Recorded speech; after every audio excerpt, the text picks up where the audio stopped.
Here's something that will blow your mind. According to historical records and biblical accounts, King Nebuchadnezzar II didn't just rule an empire, he ruled the empire that every subsequent kingdom would be measured against.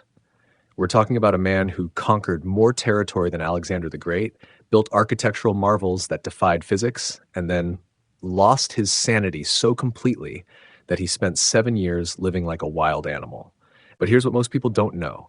His story contains one of the most dramatic redemption arcs ever recorded, and the lessons from his rise and fall are more relevant today than ever before. But before we dive in, if you're new to this channel, consider hitting that like and subscribe button. It helps a lot. Also, let us know where you're watching from and what time it is. We'd love to hear from you. So without further ado, let's begin, shall we? A man crawls on hands and knees through tall grass. His hair hangs in twisted mats, wild and unkempt. Dirt covers his skin. His nails have grown long like claws. He eats grass like cattle, pulling it from the earth with his teeth. This creature was once the most powerful ruler on earth. Kings trembled when they heard his name. Armies marched at his command. Cities fell before his might. Gold flowed into his treasury like rivers.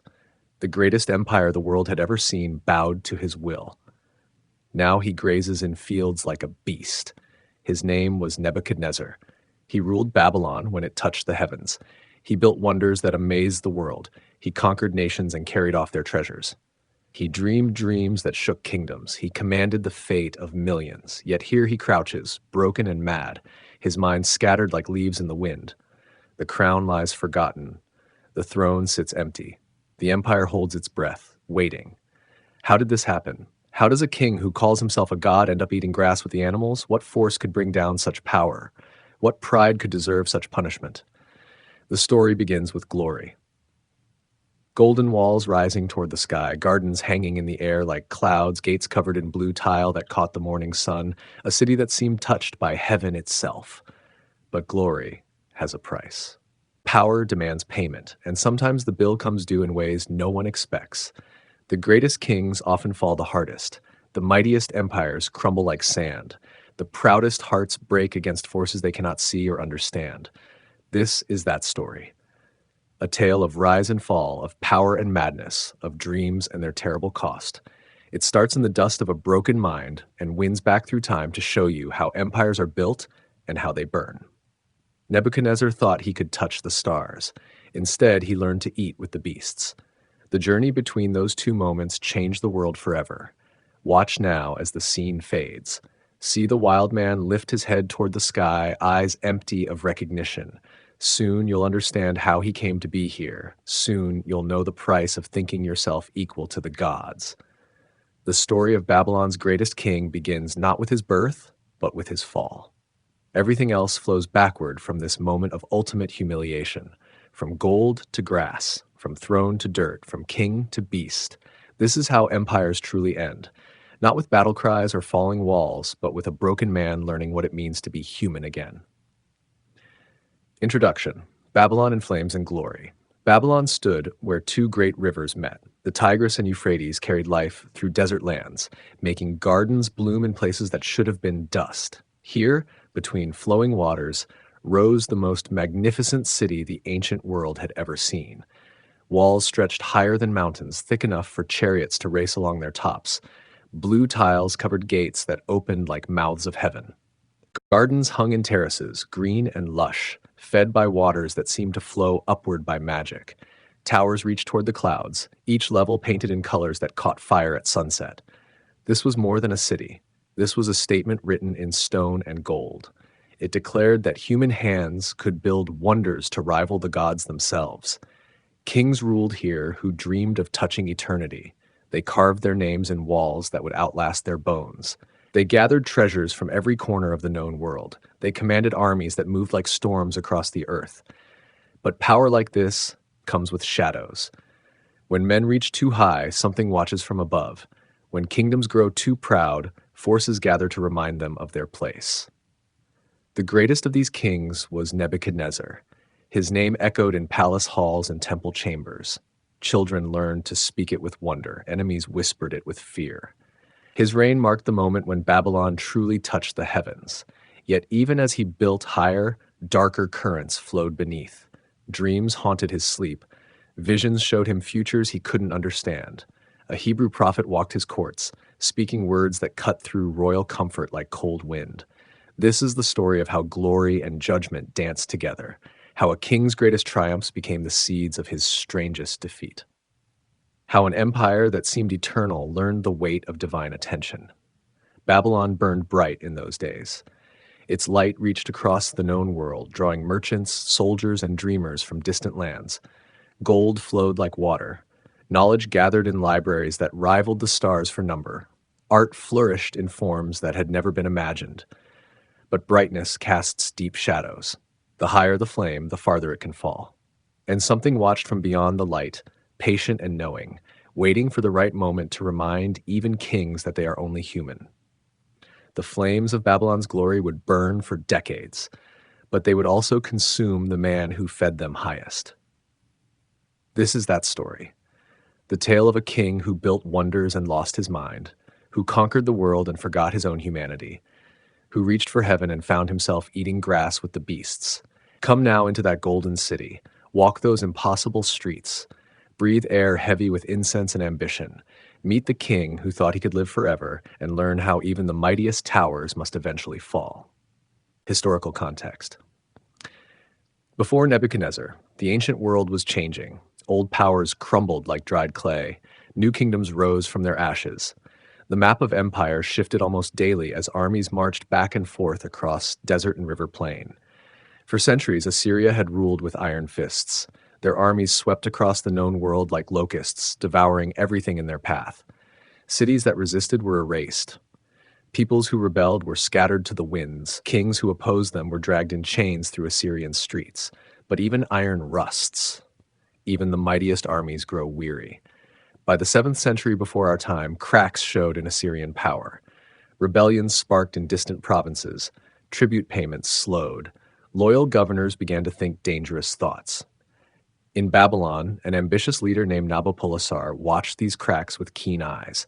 He had served the Assyrian masters, collected their taxes, enforced their laws. But deep in his heart, older dreams stirred. Dreams of when Babylon itself had ruled these lands. The city remembered its glory days. Old men told stories of Hammurabi, who had given laws to the world. Temple priests recited genealogies stretching back to the dawn of time. The walls themselves seemed to whisper of ancient grandeur waiting to be reborn. Nabopolassar began to gather allies, quietly at first, then with growing boldness. The Medes to the east shared his hatred of Assyrian rule. Smaller kingdoms offered secret support. Even some Assyrian generals grew tired of endless wars that brought little reward. The moment came in 626 BCE. Nabopolassar declared independence from Assyrian rule. He proclaimed himself king of Babylon and prepared for war. The old empire would not release its prize easily. Blood would flow like the great rivers themselves before the struggle ended. But Nabopolassar had chosen his time well. Assyria faced enemies on every border. Their armies were stretched thin, their treasuries nearly empty. The fierce soldiers who had once terrorized the world now looked over their shoulders, wondering when the tide would turn against them. Still, the war dragged on for years. Cities changed hands like counters in a game. Armies marched and countermarched across devastated landscapes. Whole peoples fled their homes, seeking safety in whatever corner they could find. Into this world of shifting power and constant war, a prince was born. Nabopolassar's son, heir to dreams of restored glory. The child who would be called Nebuchadnezzar entered a realm where strength meant survival and weakness meant death. He grew up watching his father fight for every mile of conquered ground. He learned that power must be seized, held with bloody hands, defended against every threat. The boy absorbed lessons of war and statecraft like a sponge drinking water. Around him, the old world died in flames and chaos. But from those ashes, something new was being born. Something that would shine brighter than anything that had come before. The stage was set for an empire that would amaze the world with its splendor and terrify it with its might. Soon, very soon, that prince would take the throne, and then the real story would begin. Nebuchadnezzar, the crown prince. The prince learned war before he learned to read. Nabopolassar made sure his son understood that power flowed from the edge of a sword. Palace tutors taught him tactics and strategy. Veteran soldiers showed him how to hold a spear, how to command from horseback, how to inspire loyalty in men who faced death for his cause. Nebuchadnezzar absorbed these lessons with fierce intensity. Other royal children played with toys. He studied maps of enemy territory. While they listened to court musicians, he memorized the names of rival generals and their weaknesses. His education was preparation for the throne that would one day be his. The boy showed early signs of the man he would become. Quick to anger when challenged, ruthless in pursuit of advantage, brilliant at seeing patterns others missed. He possessed that rare combination of intelligence and ambition that makes empires or destroys them. By 15, he rode with his father's armies, not as decoration, but as a working part of the war machine. He learned to sleep on hard ground, to eat rations that would sicken softer men, to make decisions when lives hung in the balance. The campaign trail became his true university. His first independent command came during a raid against Assyrian supply lines. The enemy had grown careless, thinking themselves safe behind friendly territory. Nebuchadnezzar proved them wrong. His strike was swift, brutal, and complete. Word of the victory reached Babylon before he did, carried by refugees who painted him as a demon in human shape. Nabopolassar smiled when he heard the reports. His son was learning well, too well perhaps. The king sometimes caught glimpses of something unsettling in the prince's eyes, a hunger that went beyond normal ambition, a coldness that suggested depths even a father might not want to explore. But these were dangerous times. They called for dangerous men. The prince's edge might cut both ways, but it would cut deep when turned against Babylon's enemies. That was what mattered now. Court observers watched Nebuchadnezzar with mixture of fear and fascination. He moved through the palace like a caged predator, always alert, always calculating. Noble daughters simpered when he passed, but he barely noticed them. His attention focused on matters of war and statecraft. The prince surrounded himself with men who shared his vision of restored Babylonian greatness. Young officers who dreamed of conquest, scribes who studied the administrative methods of successful empires, engineers who sketched plans for walls and towers that would dwarf anything built before. Already, he was thinking beyond the current war. Victory over Assyria was just the beginning. The real prize was the empire that would rise from Assyrian ashes. An empire centered on Babylon, drawing wealth and tribute from every corner of the known world. His father's generation fought to break free from foreign rule. Nebuchadnezzar's generation would fight to impose their own rule on everyone else. The difference showed in how they approached their enemies. Nabopolassar sought independence. His son dreamed of dominion. The prince's reputation spread beyond Babylon's borders. Enemy commanders began to plan their strategies around his likely presence on the battlefield. Allied kings requested him by name when they needed advice on military matters. He was still young, but already his word carried weight that would have impressed seasoned veterans. Yet for all his growing fame, Nebuchadnezzar remained his father's son and heir. He deferred to Nabopolassar's judgment, carried out royal commands without question, presented himself as the dutiful prince the court expected to see. But those who knew him well sometimes wondered what thoughts moved behind those calculating eyes. The Battle of Carchemish. The ancient fortress city of Carchemish commanded the crossing where the Euphrates bent toward the west. Whoever held this place controlled the roads between Mesopotamia and the Mediterranean coast. For generations, armies had bled for the right to plant their banners on its walls. Now, Egypt and Babylon faced each other across those contested ramparts. Pharaoh Necho had marched north with the finest army Egypt could muster. He dreamed of reviving his ancestors' empire, of making the Nile's power felt from Memphis to the Euphrates. Standing in his way was young Nebuchadnezzar, commanding Babylonian forces for the first time without his father's direct oversight. The two armies made camp within sight of each other. Egyptian chariots gleamed in the morning sun, their bronze fittings catching light like captured stars. Babylonian infantry formed neat squares, their spears creating forests of iron points. Between them lay the prize that would determine the balance of power for generations to come. Nebuchadnezzar spent the night before battle walking among his troops. He spoke quietly with veteran sergeants, shared bread with nervous recruits, checked weapons and armor with the care of a craftsman preparing his tools. His presence steadied men who had never fought such a crucial engagement. When dawn broke, the prince climbed a hill where he could see the entire battlefield. Egyptian forces were already moving, their battle lines stretching like a golden serpent across the plain. Chariots took position on the flanks while infantry advanced in the center. It was a formation that had conquered half the known world. But Nebuchadnezzar had studied Egyptian tactics. He knew their strengths and, more importantly, their weaknesses. Egyptian armies excelled at shock and speed, but they struggled in prolonged engagements. Their supply lines stretched thin across vast distances. Their commanders sometimes let victory fever cloud their judgment. The prince had prepared accordingly. His heavy infantry would absorb the Egyptian charge, bleeding their momentum while giving ground gradually. Meanwhile, Babylonian cavalry would strike the enemy flanks and rear, cutting supply lines and escape routes. It was a patient strategy that required iron discipline and perfect timing. The battle began with thunder of hooves and clash of bronze on iron. Egyptian chariots smashed into Babylonian lines like hammers striking anvils. For a moment, it seemed the attack might succeed. Gaps opened in the defending ranks. Egyptian infantry poured through, pressing their advantage with desperate courage.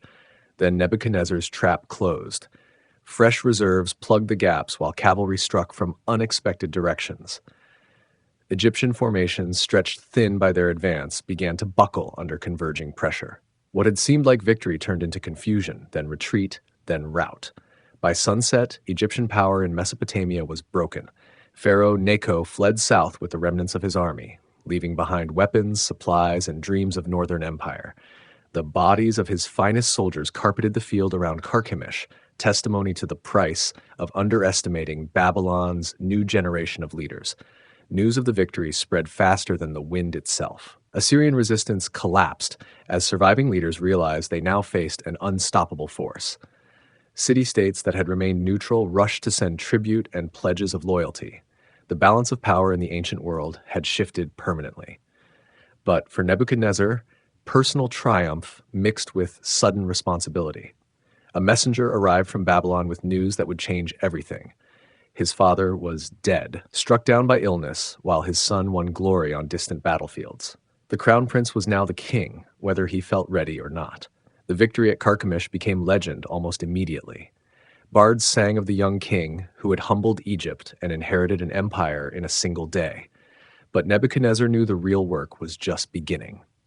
Winning a crown was easier than keeping it. Building an empire was harder than conquering one. The sudden coronation. The messenger reached Nebuchadnezzar's tent while victory celebrations still echoed across the battlefield.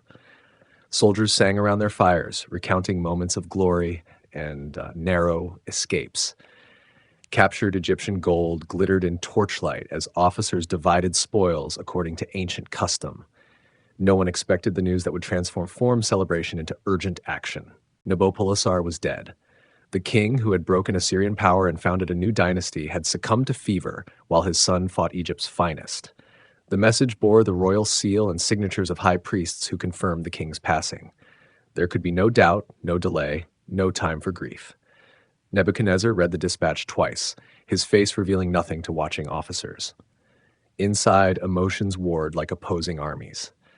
Sorrow for a father's death, fear at the responsibility now falling on his shoulders, anger at fate's timing, which denied him the chance to share victory with the man who had made it possible. But kingship allowed no time for such feelings. Already, rivals would be moving in Babylon. Palace factions would be calculating their chances with a new, untested ruler. Provincial governors would be weighing the risks of rebellion. The empire's stability hung by threads that could snap at any moment. The new king acted with the speed that would mark his entire reign. Orders flew from his tent like arrows from a bow. The army would march for Babylon immediately, leaving only skeleton forces to hold captured territory.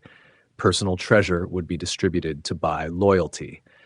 Messengers would race ahead with news of the king's return. By midnight, the entire Babylonian force was moving south. They traveled light, abandoning heavy equipment and slow-moving baggage trains. What mattered now was speed, not comfort. The crown waited for no one, and neither would its new claimant. The march became a race against conspiracy and chaos. Each mile brought them closer to safety, but also closer to whatever plots might be hatching in the capital. Nebuchadnezzar rode with his personal guard, changing horses frequently, stopping only when the animals collapsed from exhaustion. Reports reached them along the road, some encouraging, some alarming. The royal council had proclaimed Nebuchadnezzar king and ordered preparations for his coronation. But whispers spoke of secret meetings and private armies gathering in noble estates. The new king would face challenges before he even reached the throne room. They covered the distance to Babylon in record time, their arrival catching potential enemies off guard. The city gates opened at the sight of royal banners, but Nebuchadnezzar noticed how many armed men lined the walls. Loyalty had limits, even in the capital. The coronation took place within days of his return. High priests performed ancient rituals while nobles and officials crowded the throne room, all smiles and sworn oaths of allegiance. But the new king watched their faces carefully, reading the calculations behind ceremonial masks. Marduk's golden statue blessed the crown as it touched Nebuchadnezzar's head. The weight felt heavier than battle armor, pressing down with the accumulated power of centuries. Every king who had worn it was now dead, their names carved in stone or forgotten entirely. Soon enough, his name would join that roll of honor and mortality. But not soon. Not while strength flowed in his veins and enemies waited beyond the borders. The crown had chosen him, or perhaps he had chosen it. Either way, the bond was sealed in gold and sacred oil witnessed by gods and men alike. The new king's first royal decree surprised everyone. Instead of purging potential rivals or rewarding supporters, he announced ambitious building projects that would employ thousands of workers. Instead of raising taxes to fill royal coffers, he opened treasuries to fund public works. The message was clear. This reign would be marked by construction, not destruction. Some called it wisdom. Others suspected weakness. Nebuchadnezzar himself knew it was pure calculation. Nothing bought loyalty like steady work and full bellies. Nothing prevented rebellion like hope for a better tomorrow. The crown was his now, but keeping it would require all the skills learned in a lifetime of preparation. Babylon reborn, the builder king. The new king stood on the palace roof at dawn, looking out over his capital as morning light turned mud brick to gold. Babylon was already magnificent, but Nebuchadnezzar saw possibilities that others missed. Where they saw completion, he envisioned transformation. Where they saw walls, he dreamed of wonders. His architects spread plans across marble tables, their drawings depicting a city that would amaze the world. The Ishtar Gate would be rebuilt in blue tile that captured the sky itself. The processional way would be lined with lions that seemed ready to leap from the walls. Gardens would hang in terraces that defied nature's laws. Gold flowed into these projects like rivers during flood season. Tribute from conquered territories. Trade profits from merchant caravans, temple treasures willingly offered by priests who saw divine blessing in royal ambition. The king spent wealth as fast as it arrived, pouring fortune into stone and tile and precious metal. Workers came from every corner of the empire. Master craftsmen from cities that had once been enemies. Skilled laborers who had built temples and palaces for foreign rulers. Artists whose talents had decorated enemy courts. Now they served Babylon's vision of itself. The king walked among them daily, studying their techniques, approving their designs, pushing them to exceed their own expectations. He understood something that many rulers missed. Great buildings required more than gold. They needed passion, vision, and the kind of leadership that inspired ordinary men to create extraordinary things. The Hanging Gardens became his masterpiece and greatest mystery.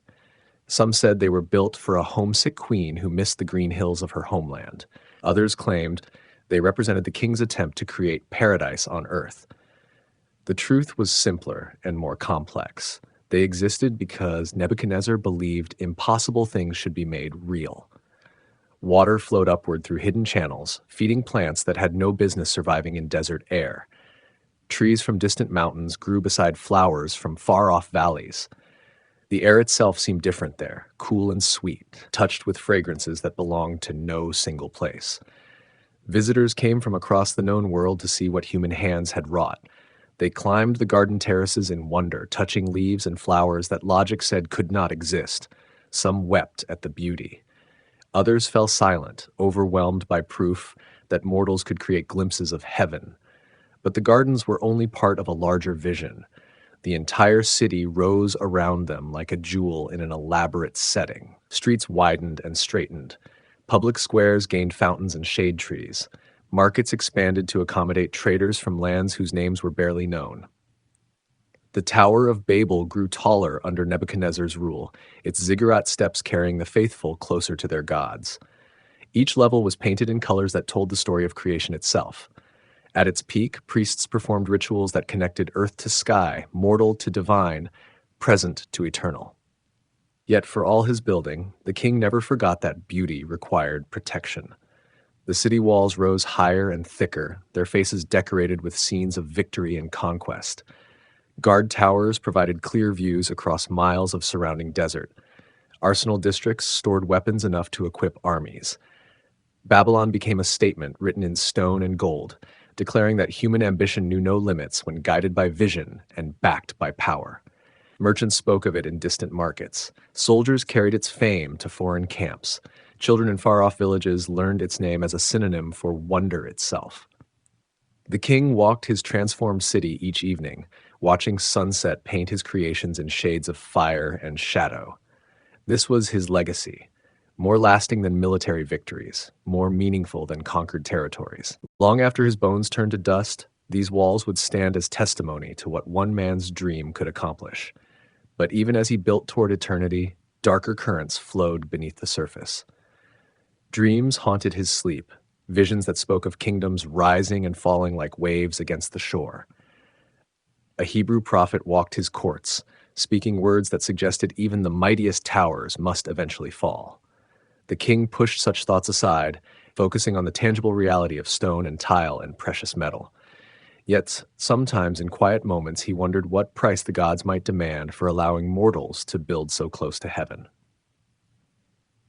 Nebuchadnezzar and the Hebrew exile.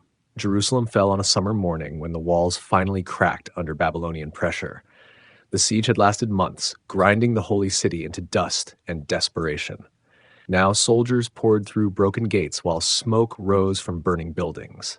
Another victory for Babylon's expanding empire. Another tragedy for the people caught in its path. Nebuchadnezzar entered the conquered city on foot, walking streets his engines had reduced to rubble. The Temple of Solomon drew his attention immediately. Even damaged, it radiated the kind of sacred presence that made practical men pause and consider possibilities beyond the material world. The king studied the temple's construction with an architect's eye. Cedar beams from Lebanon, bronze work that rivaled anything in Babylon, gold leaf that caught light like captured sunshine. These Hebrews might be stubborn, but they built with skill that commanded respect. Inside the temple, priests and nobles huddled under guard, their fate uncertain. Among them stood men whose bearing suggested education and intelligence. These were not common prisoners to be sold in slave markets. These were minds that might serve Babylon's purposes if properly motivated. The Hebrew leaders watched their conqueror with mixture of fear and defiance. They had heard stories of his victories, his building projects, his reputation for both cruelty and cunning. Some expected immediate execution. Others hoped for mercy that might preserve their people's future. Nebuchadnezzar surprised them all. Instead of ordering mass executions or temple destruction, he commanded his soldiers to gather specific treasures. Sacred vessels would go to Babylon's temples, but the building itself would remain largely intact. This was conquest with purpose, not simple destruction. The deportation began within days. Not everyone would go into exile, but the cream of Hebrew society would travel east to enrich Babylonian culture. Scholars and scribes, craftsmen and merchants. Young nobles with potential for royal service. The best minds and skilled hands would serve their new king. Among the exiles was a young man named Daniel, whose intelligence and bearing caught royal attention immediately. He moved through the chaos of departure with calm that suggested either exceptional courage or deep faith. Perhaps both. The king filed the observation away for future consideration. The journey to Babylon stretched across weeks of desert travel. The exiles walked in organized groups, guarded but not chained. Their captors understood that healthy slaves were more valuable than broken ones. Water and food were provided. Rest stops allowed recovery from the march's demands. Along the road, Nebuchadnezzar sometimes rode among the prisoners, observing their behavior, listening to their conversations. These Hebrews possessed something he found intriguing. They maintained dignity in defeat, hope in exile, faith in circumstances that would have crushed lesser peoples. Their God fascinated him most of all. Not an idol that could be captured or destroyed, but an invisible presence they claimed ruled all nations and kings. Their prophets had actually predicted Babylon's victory, claiming their God used foreign armies to punish Hebrew disobedience. It was a theology that turned defeat into discipline, exile into education. In Babylon, the Hebrew exiles were settled in their own quarter near the Great Canal. They could practice their religion, maintain their customs, even prosper if they chose cooperation over resistance. Many did choose cooperation, bringing skills and knowledge that enriched their adoptive homeland. Daniel and several companions were selected for special education in Babylonian language, literature, and court protocol. The king wanted to test whether Hebrew wisdom could complement Babylonian learning. The experiment would prove more interesting than anyone expected. The exile created unexpected benefits for both cultures. Hebrews learned Babylonian astronomy, mathematics, and administrative methods. Babylonians encountered Hebrew concepts of law, ethics, and monotheism. The mixing produced new ideas that neither culture could have developed alone. But tension remained beneath the surface. The Hebrews were exiles, not immigrants. They maintained hope of eventual return to their homeland. Their psalms spoke of Zion with longing that time could not diminish.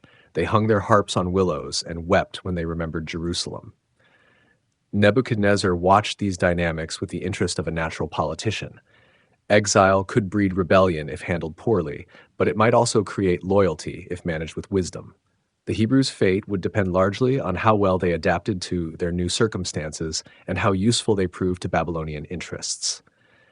The stage was set for remarkable encounters between king and prophet, between earthly power and divine calling, between the pride of empire and the humility of faith. Daniel and the court of the king. The Hebrew youth stood before Babylonian court officials with composure that belied his years. Daniel, son of Judah's nobility, had been selected for an honor that many would have called a curse: education in the conqueror's palace. He would learn the language of his captors, study their literature, adopt their customs. In 3 years, he would emerge as a servant of the crown that had destroyed his homeland.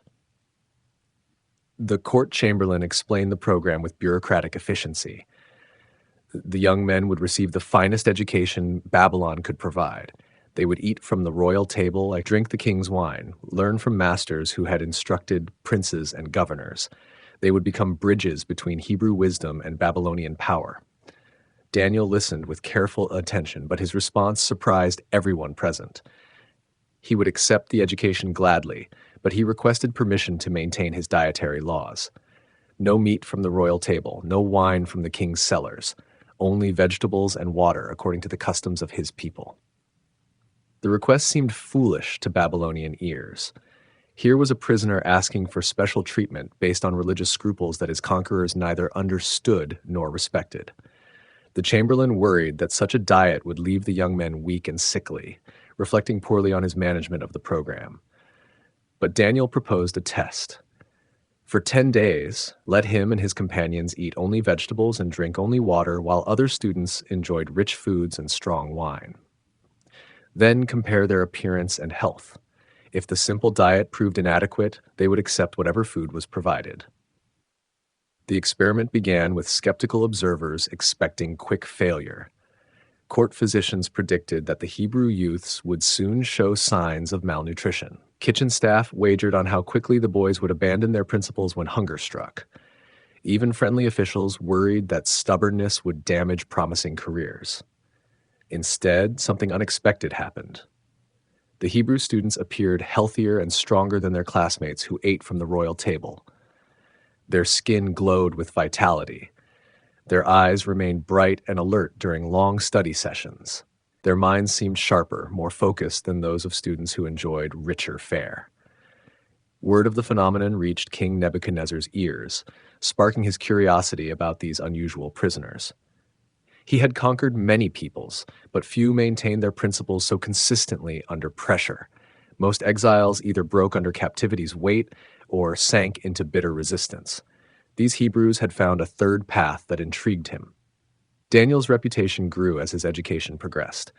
He mastered Babylonian language faster than expected, showing particular aptitude for the complex cuneiform writing system.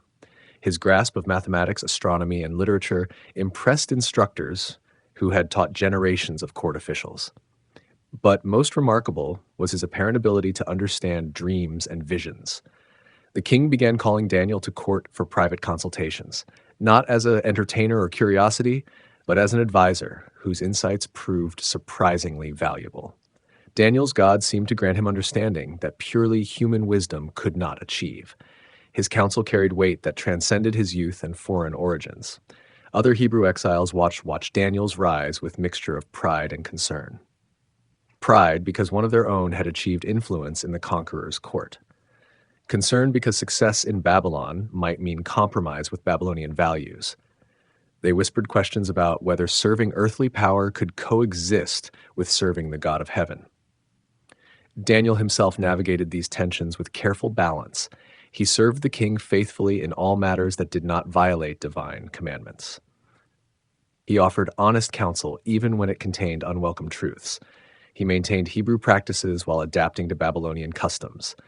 It was a tightrope walk that required constant vigilance. The relationship between king and prophet developed slowly, built on mutual respect rather than mere expedience. Nebuchadnezzar appreciated Daniel's integrity, his refusal to tell powerful men only what they wanted to hear. Daniel saw past the king's earthly glory to recognize a soul capable of both greatness and terrible folly. Their conversations ranged across subjects both practical and profound: military strategy and divine justice, building projects and eternal kingdoms, the nature of power and the limits of human ambition. Each man challenged the other's assumptions while learning from perspectives that would have been impossible in their separate worlds. But the real test of their relationship lay ahead, in dreams that would shake the foundations of earthly power and revelations that would forever change how both men understood the dance between human will and divine purpose. The forgotten dream. The king woke in darkness, his heart pounding like war drums in his chest. Sweat covered his skin despite the cool night air flowing through palace windows. Something had visited his sleep, something vast and terrible and important. But when he reached for the memory, it slipped away like water through his fingers. He lay still, trying to recapture fragments of the vision. Images flickered at the edge of consciousness. Something tall and shining, colors that shifted like sunset, sounds that shook the earth itself. But the harder he grasped for details, the more they faded into mist and shadow. By morning, only the feeling remained, a sense of profound significance, as if the dream had contained knowledge that could reshape kingdoms. But the knowledge itself was gone, leaving behind only the certainty that it had been crucial, perhaps more crucial than any message he had ever received. The king summoned his wise men immediately. Babylon's most learned scholars gathered in the throne room, their faces expectant. They had interpreted royal dreams before, explaining the meanings of visions that troubled their master's sleep. This should be routine work for men of their training and experience. But Nebuchadnezzar's demand stunned them into silence. He would not tell them the dream's content. Instead, they must tell him what he had dreamed, and then explain its meaning. If they possessed true wisdom, surely they could reveal secrets that had been hidden from the dreamer himself. The court astrologers protested that no one could be expected to know another person's dreams. They needed details to work with, images to interpret, symbols to decode. Without the basic facts, how could they offer any analysis at all? The king's response chilled every man present. If they could not reveal both dream and meaning, they would all die. Not exile or imprisonment, but execution. And their families would share their fate. The wise men of Babylon had until sunrise to prove their wisdom or face the consequences of their failure. Panic spread through the scholarly community like wildfire. Men who had advised kings and guided empires found themselves helpless before an impossible demand. They consulted their books and charts, performed rituals and sacrifices, but the dream remained hidden from their understanding. Word reached Daniel through his connections in the Hebrew exile community. The young man who had gained the king's respect now faced the same death sentence as Babylon's native scholars. Unless someone could penetrate the mystery, dawn would bring mass executions that would devastate the kingdom's intellectual leadership. Daniel's response surprised his frightened companions. Instead of despair or anger, he showed calm determination. He asked his friends to pray with him, seeking divine revelation for what human wisdom could not achieve. Through the night, they appealed to the God of heaven for mercy and understanding. The revelation came before dawn, complete and clear as daylight itself. Daniel saw not only the dream's content, but its meaning, its implications for kingdoms yet unborn. He understood why the vision had both come to the king and been hidden from him. Some knowledge required divine interpretation to be properly understood. As the first light touched Babylon's towers, Daniel requested an audience with the king. The guards who admitted him expected to escort another failure to his execution. Instead, they witnessed something that would become legend in palace halls for generations to come. Daniel stood before the throne with quiet confidence, neither boastful nor afraid. He acknowledged that no human wisdom could reveal what the king demanded. But the God of heaven, who knew all secrets, had chosen to make this mystery known. What followed would demonstrate divine power working through mortal understanding.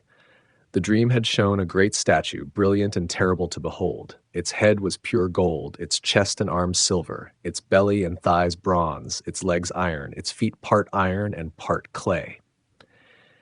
As the king watched, a stone cut without hands struck the statue's feet and shattered the entire structure. The stone then grew into a mountain that filled the whole earth. Nebuchadnezzar's face confirmed every detail. This was indeed the vision that had haunted his sleep and then vanished with the dawn. But understanding its meaning required interpretation that went beyond mere recollection. Daniel explained that the statue represented kingdoms that would rise and fall across the span of history. The golden head was Babylon under Nebuchadnezzar's rule, the greatest empire the world had yet seen. But other kingdoms would follow, each strong in its own way but inferior to what had come before. The silver chest represented the next empire, strong but not as glorious as gold. The bronze belly spoke of a third kingdom that would rule over all the earth. The iron legs described a fourth empire, strong as iron but eventually divided against itself. The feet of mixed iron and clay warned of weakness that would make the final kingdom vulnerable to destruction. But the stone cut without hands represents something different entirely. Not a human kingdom built by conquest and politics, but a divine kingdom established by heaven itself. This kingdom would crush all earthly powers and endure forever, never passing to another people or falling to another conqueror. The interpretation left the king speechless. Here was a vision of history itself, showing him his place in the grand sweep of time while warning that even his golden empire would eventually pass away. Glory was temporary. Power was fleeting. Only the kingdom of heaven would prove eternal. Yet the dream also confirmed Babylon's current supremacy. Nebuchadnezzar was the head of gold, the standard against which all future kingdoms would be measured. His reign marked the peak of human empire, the moment when earthly power touched its highest expression. The king's response revealed the complexity of his character.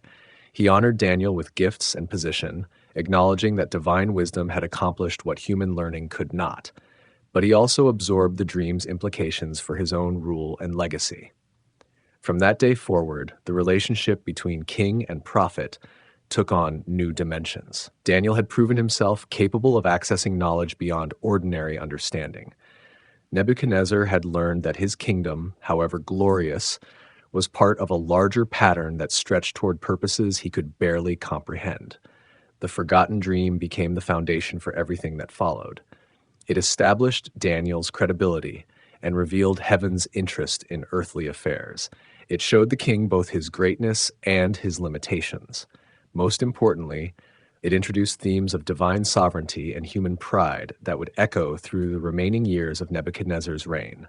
The statue stood complete in the king's memory now, brilliant and terrible, reaching toward heaven, but doomed to fall when the appointed time arrived. The golden idol and the furnace. The dream of the great statue haunts Nebuchadnezzar. Night after night, he sees that towering figure of gold, silver, bronze, and iron.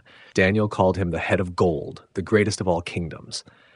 But dreams fade and pride grows stronger than memory.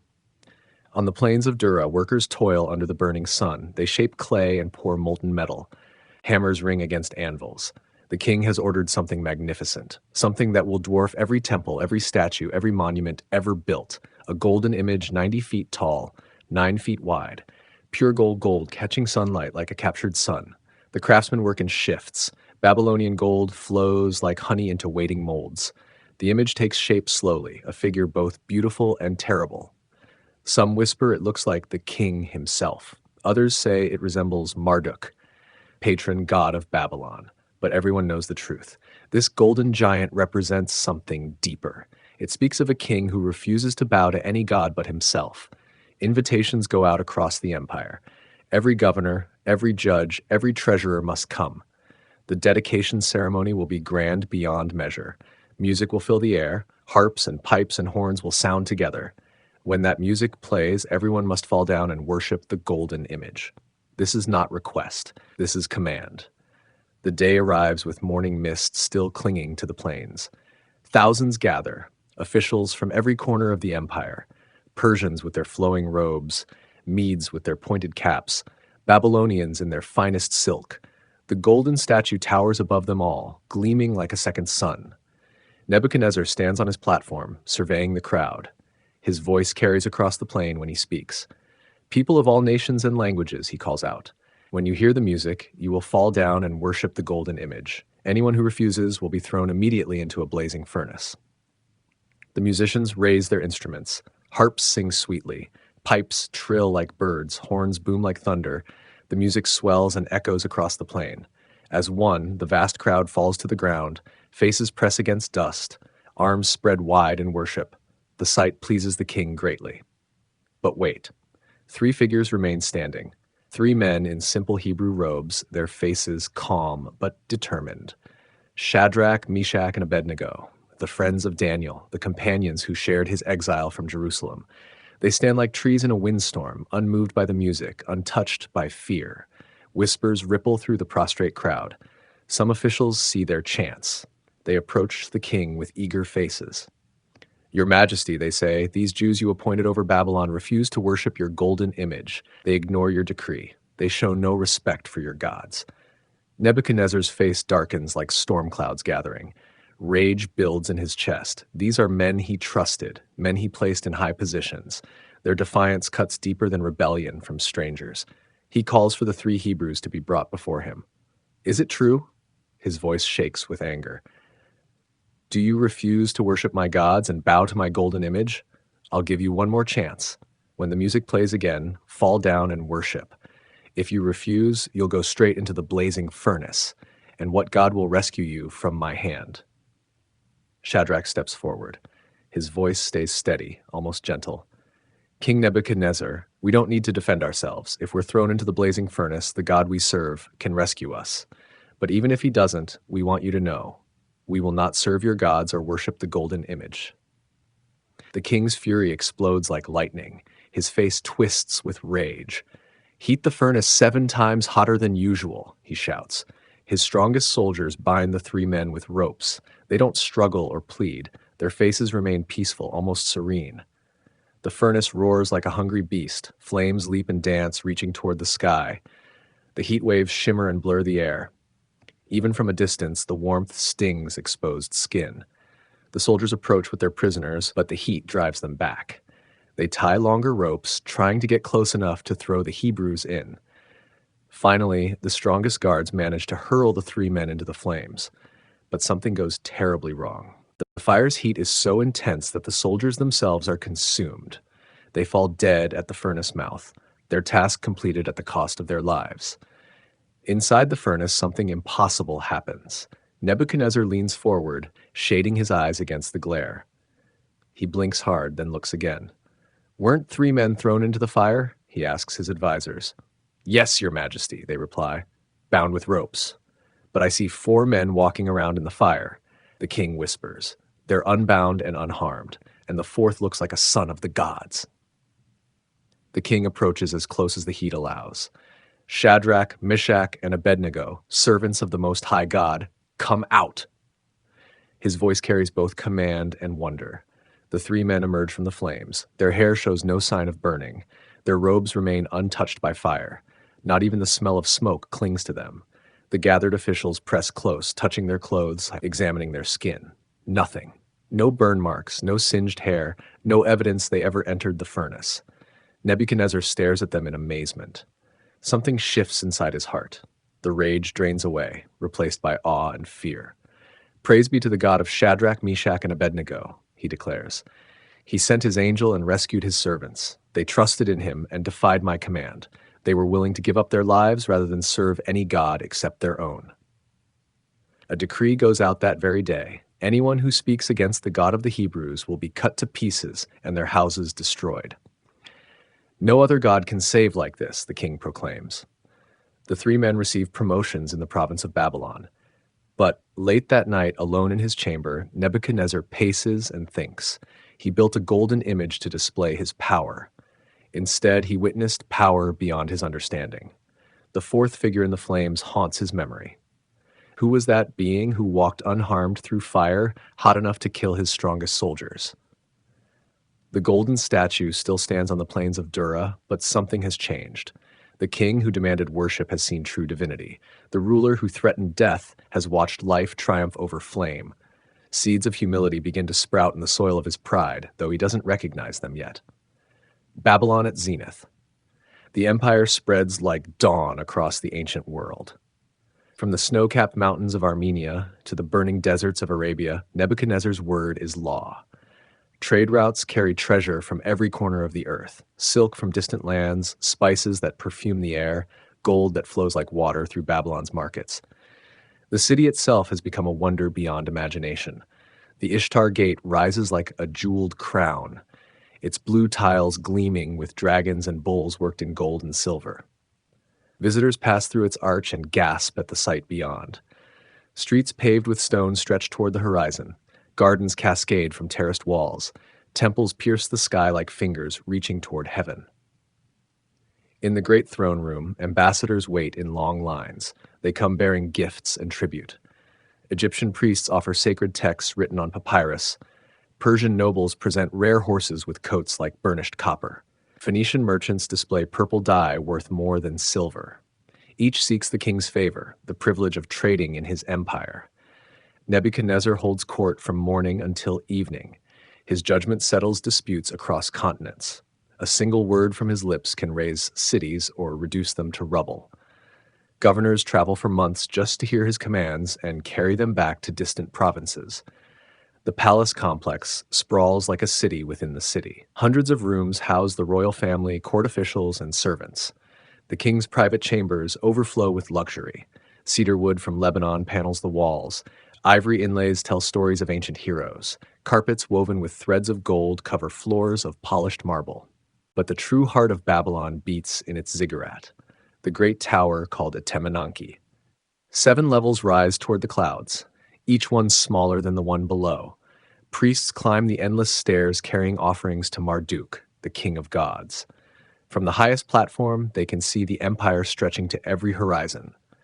Trade flows through Babylon like lifeblood through a giant's body. Caravans arrive daily, their camels loaded with goods from the edges of the world. The markets never sleep. Merchants haggle in a dozen languages. Money changers weigh silver and gold. The air fills with the sounds of commerce. Creaking wheels, shouting vendors, the ring of hammer on anvil. The king's administrators work in shifts to manage this vast machinery. They record every transaction, every shipment, every tax payment. Clay tablets pile high in archive rooms. Scribes copy laws and send them to distant governors. The empire runs on information, and information flows through Babylon like a great river. In the royal workshops, artisans create marvels. They forge weapons that never dull, craft jewelry that captures sunlight, weave textiles softer than silk. The king's treasure houses overflow with their creations. Gold plates stack like leaves. Precious stones fill baskets like common pebbles. Silver cups and bowls crowd shelves from floor to ceiling. The army that protects this wealth has grown beyond counting. Infantry march in perfect formation through the city streets. Cavalry ride horses bred for speed and strength. Archers practice daily in the training grounds. Siege engines stand ready to reduce any rebellious city to dust. Yet beneath this magnificent surface, darker currents flow. Court intrigue weaves through the palace like smoke. Nobles scheme against each other, seeking advantage. The king's favor can elevate a man to riches or cast him into prison. Everyone watches everyone else, searching for weakness, plotting advancement. The king himself has changed. Power has intoxicated him like strong wine. He speaks less often of the Hebrew God who saved the three men from his furnace. The lessons of that day fade like morning mist. Pride builds within him like pressure in a sealed vessel, growing stronger with each passing season. His building projects reach toward madness. Not content with the most beautiful city in the world, he plans additions and improvements. More gardens, higher walls, grander temples. The Hanging Gardens, if they truly exist, represent just one jewel in a crown of architectural wonders. Foreign kings send their sons to Babylon as hostages and students. These young princes learn Babylonian ways, absorbing the empire's power and culture. Some will return home as loyal allies. Others will carry Babylon's influence to lands not yet conquered. The king's harem houses women from every nation. Each one represents a political alliance, a treaty sealed in marriage. Their children grow up speaking multiple languages, citizens of an empire that spans continents. Royal blood now flows in the veins of dozens of kingdoms, but success breeds complacency. The empire's very size makes it unwieldy. Messages take months to travel from the capital to distant provinces. Rebellions can grow and spread before news reaches Babylon. The king cannot be everywhere at once, though he sometimes seems to forget this truth. Religious tensions simmer beneath the surface. The Hebrew exiles maintain their faith despite living among idol worshippers. Other conquered peoples cling to their old gods while paying homage to Marduk. The empire's unity depends on force and prosperity, not genuine loyalty. Still, for now, the Golden Age continues. Babylon stands as the greatest city the world has ever seen. Its king rules with absolute power over millions of subjects. Wealth flows in endless streams. Art and learning flourish. The empire seems as permanent as the stars themselves. At night, Nebuchadnezzar walks alone on his palace roof, gazing out over his domain. The city spreads below him like a carpet of jewels. Torches flicker in windows. The sound of music and laughter drifts upward. This is his creation, his legacy, his masterpiece, written in stone and gold. He does not yet suspect that empires like men can fall. Pride, like water, seeks its own level and always flows downward when the dam finally breaks. Dreams return. The tree that fell asleep brings no peace to the king of Babylon. In the depths of night, when even the palace guards nod at their posts, visions dance behind Nebuchadnezzar's closed eyes. This dream differs from the first, the great statue with its head of gold. This new vision pulses with life and growth, beauty and terror intertwined. He sees a tree, not just any tree, but a giant that dwarfs all others. Its trunk rises thick and straight as a temple column. Branches spread wide enough to shelter armies. Leaves shimmer green and silver in sunlight that seems to come from within the tree itself. The sight fills him with wonder and strange unease. The tree grows even as he watches. Its crown pushes higher into the sky until it seems to touch the very dome of heaven. Birds of every kind nest in its branches. Eagles with golden eyes, doves white as fresh snow, peacocks trailing rainbow feathers. Their songs create harmony more beautiful than any court musician could produce. Beneath the tree's vast canopy, beasts gather in peaceful multitude. Lions lie down beside lambs. Bears play with their cubs while deer drink from crystal streams. Elephants with ivory tusks stand next to gazelles swift as wind. Every creature finds shelter and sustenance here. Fruit hangs heavy on the branches, figs and dates and varieties unknown to waking eyes. The tree provides for all. Its fruit feeds the hungry. Its shade protects the weary. Its beauty inspires wonder in every heart. People journey from distant lands just to rest beneath its branches. They leave refreshed in body and spirit, carrying tales of the great tree to every corner of the earth. But then the vision shifts. A figure descends from heaven, a being both terrible and glorious. His voice booms like thunder across mountains. "Cut down the tree," he commands. "Strip off its leaves and scatter its fruit. Let the animals flee from under it and the birds from its branches. Workers appear with axes sharp as razors. They swing with methodical precision. Each blow sends shudders through the mighty trunk.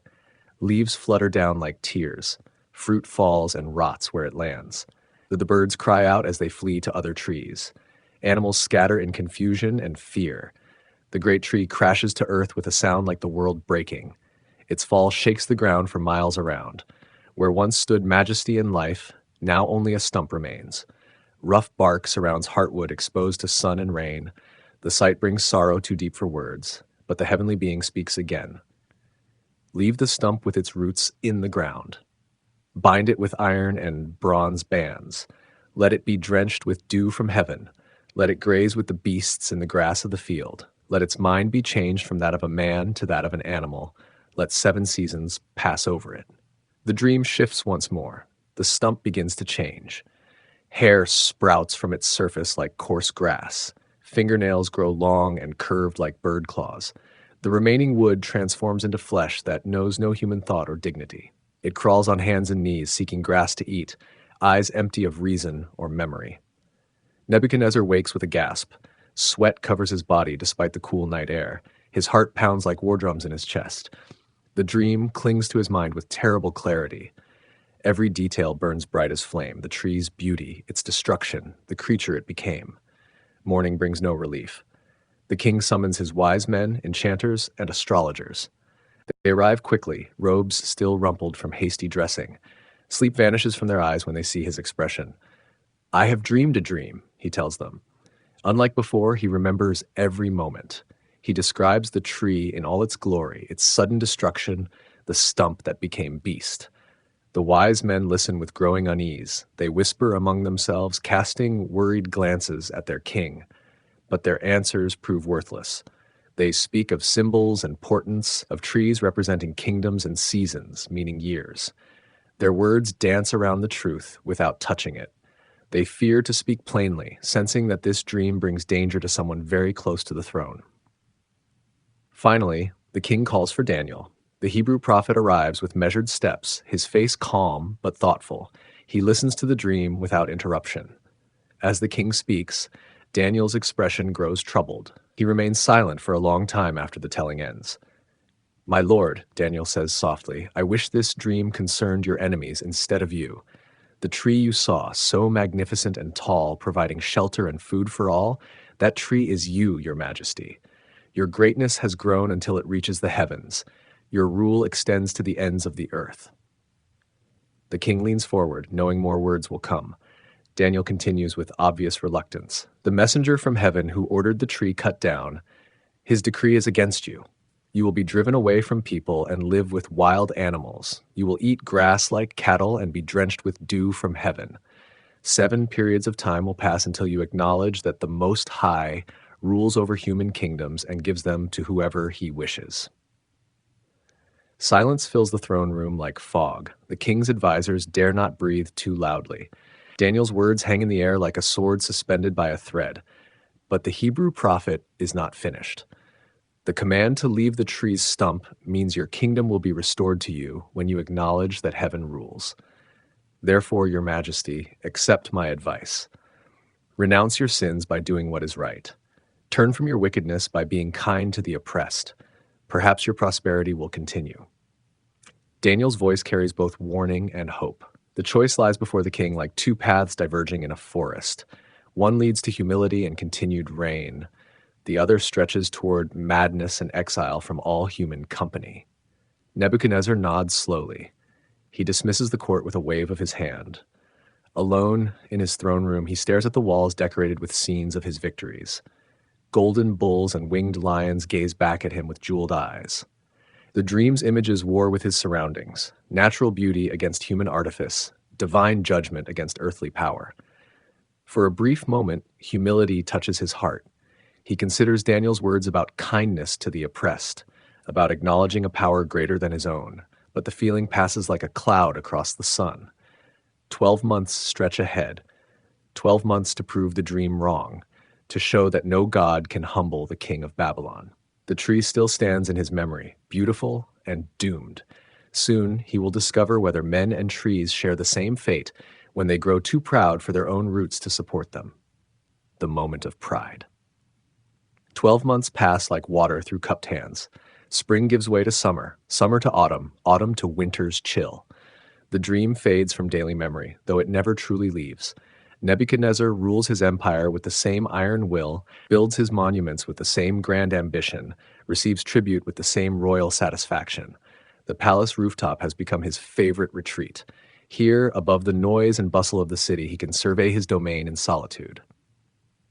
The view stretches beyond imagining, canals threading through districts like silver ribbons, gardens cascading from terrace walls, temples pointing toward heaven like spears of stone and gold.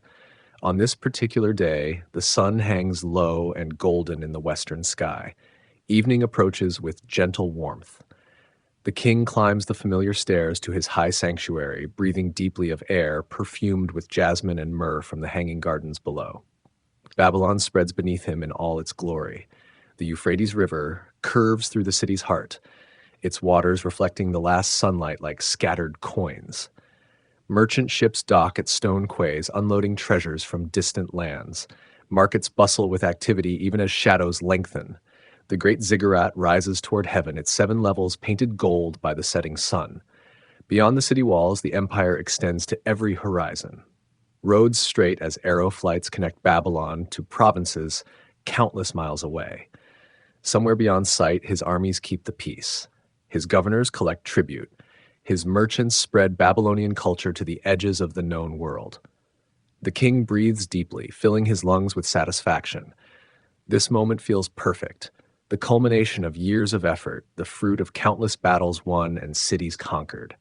Everything his eye can see belongs to him. Every person within these walls lives by his grace and power. He thinks of other kings, those who came before and those who rule lesser kingdoms now.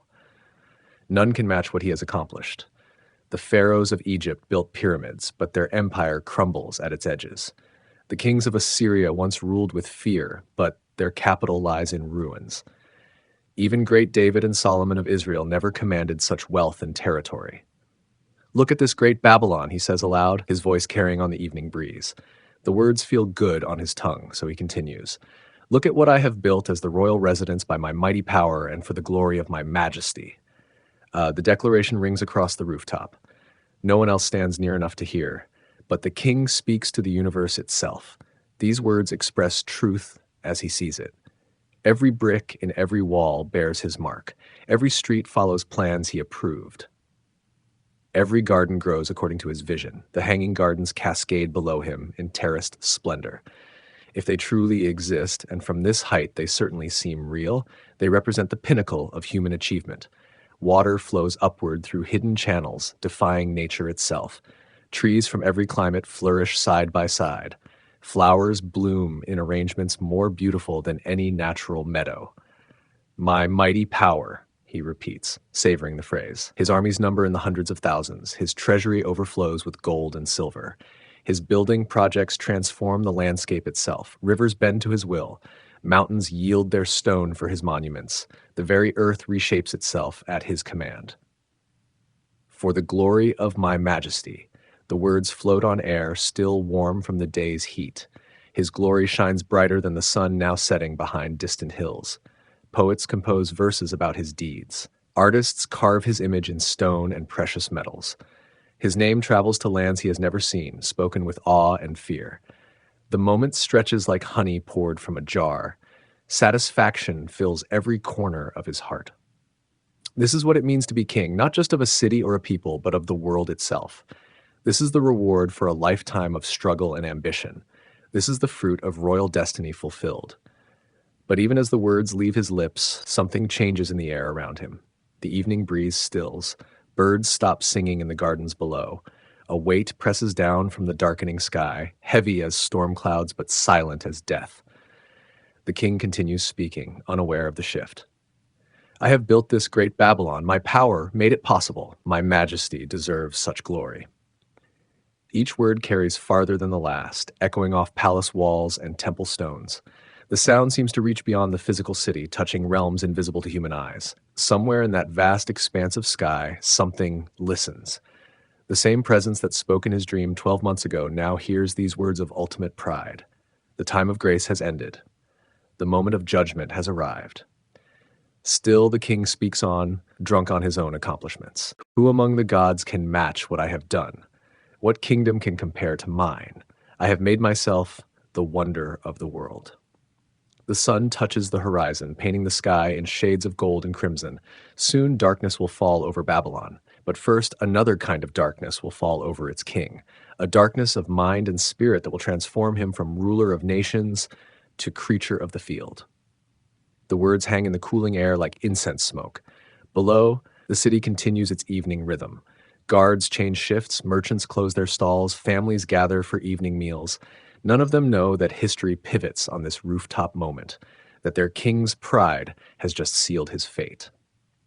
The dream's warning echoes faintly in memory, something about acknowledging heaven's rule, about humility and kindness. But those whispers cannot compete with the roar of present triumph. The king gazes out over his empire one last time with eyes that see clearly. Soon, very soon, those eyes will see nothing human at all. The 7 times. The voice comes from heaven itself, cutting through the evening air like a sword through silk. King Nebuchadnezzar, this is what is decreed for you. Your royal authority has been taken from you. You will be driven away from people and will live with the wild animals. You will eat grass like the ox. 7 times will pass by until you acknowledge that the Most High rules over all kingdoms and gives them to anyone he wishes. The words strike like lightning. Before their echo fades, the king's mind begins to fracture. Reason departs like birds fleeing a burning forest. Memory scatters like leaves in a whirlwind. The man who just proclaimed his own majesty now stares with eyes that see nothing familiar, nothing human, nothing civilized. His servants find him the next morning, crawling on the palace floor. Royal robes hang in tatters from his frame. His hair, once carefully groomed and oiled, falls wild across his face. His fingernails have begun to grow, already showing the curve that will mark his coming years. When guards approach, he snarls like a cornered animal. The court physicians examine him with trembling hands. They have no name for this madness, no cure in their scrolls and potions. The greatest king in the world has become something between man and beast. His eyes show no recognition of faces he has known for decades. Words emerge from his throat as growls and whimpers. Palace officials gather in urgent conference. How do you govern an empire when the emperor grazes on his hands and knees? How do you maintain order when chaos has seized the throne itself? Messengers wait for orders that will never come. Ambassadors seek audiences with a king who no longer remembers speech. The solution comes wrapped in desperate necessity. They will hide the king's condition. Official proclamations will continue to bear his seal, though other hands guide the stylus. His crown prince and trusted advisors will rule in shadow while maintaining the fiction of royal presence. The empire must not know its head has fallen into madness. Deep in the palace complex, they prepare a private garden, walled and guarded, hidden from public view. Here the king will live out his sentence. Servants tend him from a distance, leaving food and water, cleaning up his messes like those of any wild creature. He shows no recognition of their kindness or fear. Days blur into weeks. The man who once commanded millions now commands nothing, not even his own body's basic needs. He sleeps on bare ground under open sky. Rain soaks him to the bone, sun burns his exposed skin. The cycle of seasons becomes his only calendar, though he lacks the mind to mark their passage. His appearance transforms with horrifying speed. Hair grows long and matted, collecting dirt and debris. Fingernails extend into claws unsuited for any human task. His skin, once pampered with oils and perfumes, becomes rough and weathered. Muscles waste away from poor nutrition and lack of proper exercise. But the deeper change occurs within. The keen intelligence that once analyzed treaties and planned campaigns disappears entirely.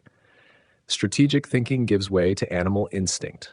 Language vanishes, replaced by wordless sounds expressing only basic needs and emotions. The man who conversed with prophets and philosophers now communicates like any beast of the field. His diet shifts to match his altered state. Rich foods from royal kitchens hold no appeal. Instead, he grazes on grass and weeds, his digestive system somehow adapting to process what human stomachs were never meant to handle. Water from palace fountains sustains him, though he laps it up like any four-legged creature. Seasons pass unmarked by human celebration. Spring brings new growth in his hidden garden. Summer heat beats down on his unprotected form. Autumn leaves fall around him unnoticed. Winter cold numbs his barely clothed body. 7 times the earth completes its journey around the sun, while the king of Babylon lives as something less than human. The empire continues its routines. Taxes are collected, though the king cannot count coins. Justice is administered, though he understands no law. Armies march to distant battles while their supreme commander crawls through grass seeking something edible. The machinery of government runs on momentum and the skill of subordinates who dare not admit their leader's condition. Foreign ambassadors receive polite excuses. The king is indisposed. They hear. He has taken ill. He pursues important religious retreats. Official portraits continue to show him in royal regalia, though the man himself would not recognize his own reflection. State ceremonies proceed with empty thrones and elaborate explanations. In the hidden garden, time moves differently. Without clocks or calendars, without human interaction or civilized routine, existence becomes an endless present. Hunger leads to eating. Thirst drives him to water. Sleep comes when exhaustion demands it. No higher thoughts disturb this simple cycle. Weather becomes his only companion. He learns to seek shelter from storms, to find shade during the heat of day. His body adapts to outdoor life in ways that would amaze physicians, if any were allowed to study him. Skin toughens against elements. Senses sharpen to detect threats and opportunities. He becomes a creature perfectly suited to his reduced circumstances. The great builder of Babylon shows no interest in construction now. Monuments that once filled him with pride might as well be natural rock formations. The hanging gardens that crowned his achievement produce no recognition, only occasional fruit to supplement his diet of grass and weeds. Yet somewhere deep within, beneath layers of madness and bestial existence, a spark of humanity endures. Not consciousness as men understand it, but something essential that waits for its moment of return. The decree specified 7 times, and time continues its patient count toward that distant moment of restoration. Palace servants who tend the hidden garden sometimes pause in their duties. They remember the king as he was, proud, brilliant, terrible in his power and magnificent in his ambition. Now he sleeps curled on bare earth, his breathing the only sound in the place where once royal commands echoed off marble walls. 7 times. 7 passages of seasons, 7 years of exile from everything that makes existence human. The mightiest king of the ancient world serves his sentence in silence, waiting for heaven's clock to complete its count and sanity to return like dawn after the longest night. The return of reason. The 7th year draws toward its close like a curtain slowly falling. Autumn paints the palace garden in shades of gold and crimson. Morning mist clings to grass heavy with dew. In this hidden sanctuary, a figure moves on hands and knees among the dying flowers, human in form but animal in every other way. For 7 years, time has passed without meaning. Seasons changed without recognition. Day followed night in endless cycle, while a mind once sharp as steel lay buried beneath layers of madness thick as winter snow. The king of Babylon became a creature of pure instinct, driven only by hunger, thirst, and the need for shelter. But this morning brings something different. The air itself seems charged with possibility, like the moments before lightning strikes. A presence hovers just beyond perception. The same divine force that spoke judgment 7 years ago now prepares to speak restoration. The sun climbs higher, burning away the mist. Birds sing in branches overhead. Somewhere in the distance, palace life continues its familiar rhythms. Guards change shifts. Servants hurry through corridors. Officials debate policy in council chambers. None of them know that history stands poised to pivot once again. The figure in the garden lifts his head. For the first time in 7 years, his eyes focus on something beyond immediate need. He sees the sky, not just as source of weather, but as vast dome stretching beyond imagination. Clouds drift across blue expanse like ships on an infinite sea. The sight stirs something long dormant, like embers glowing beneath cold ash. His gaze drops from heaven to earth, and wonder begins. Grass grows in perfect patterns. Flowers bloom in arrangements no accident could create. Water flows in channels that serve both beauty and purpose. Even in his reduced state, Some part of him recognizes design, intelligence, intent behind what surrounds him. Slowly, carefully, he lifts his eyes to heaven once more. This simple act carries weight beyond description. For 7 years, his vision never rose above ground level. Now something draws his attention upward, a pull stronger than gravity, more compelling than hunger or thirst. As he gazes into the endless blue, awareness floods back like water through a broken dam. Memory returns in cascading waves. He remembers words, concepts, relationships. He remembers his name, his kingdom, his throne. He remembers the dream of the great tree and the warning he chose to ignore. But most importantly, he remembers the God who spoke that judgment. Not as distant theological concept, but as living presence who keeps promises, even promises of punishment. The same power that reduced him to beast-like existence now offers restoration. The same voice that pronounced sentence now whispers possibility of pardon. Understanding blooms in his mind like flowers after rain. He sees the pattern now, pride leading to judgment, judgment leading to humility, humility opening the door to grace. 7 years of madness were not mere punishment, but education, teaching lessons no royal tutor could provide. His lips, silent for so long except for animal sounds, begin to form words. At first only whispers, then stronger declarations. I praise the Most High, he says, his voice rusty from disuse but growing clearer with each syllable. I honor and glorify him who lives forever. The words feel strange on his tongue, yet perfectly right. For 7 years he spoke no language at all. Now his first coherent speech acknowledges the sovereignty he once denied. The king who proclaimed his own majesty now proclaims a greater majesty that never ends. His dominion is eternal, he continues, strength flowing back into his voice. His kingdom endures from generation to generation. All the peoples of the earth are regarded as nothing. He does as he pleases with the powers of heaven and the peoples of the earth. No one can hold back his hand or say to him, "What have you done?" Each word marks another step away from madness towards sanity. His mind clears like morning fog burning off under strong sun. Intelligence returns, not just the cunning that built an empire, but wisdom that recognizes its proper place in the larger order of existence. Memory floods back in tremendous waves. He remembers Daniel's interpretation of his dream. He remembers the warning about pride and the promise of restoration when he acknowledged heaven's rule. That moment has arrived like sunrise after the longest night. His body begins to change even as his mind clears. Hair that grew wild and matted for 7 years somehow arranges itself into more human appearance.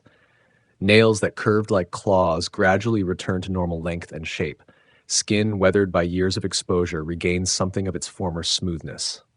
The transformation happens slowly but surely, as if divine hands reshape what madness distorted. Servants who tend the garden from a distance notice the change first. They whisper among themselves, hardly daring to believe their eyes. The creature they have fed and cleaned up after for 7 years now sits upright, speaks coherent words, looks at them with recognition instead of animal wariness.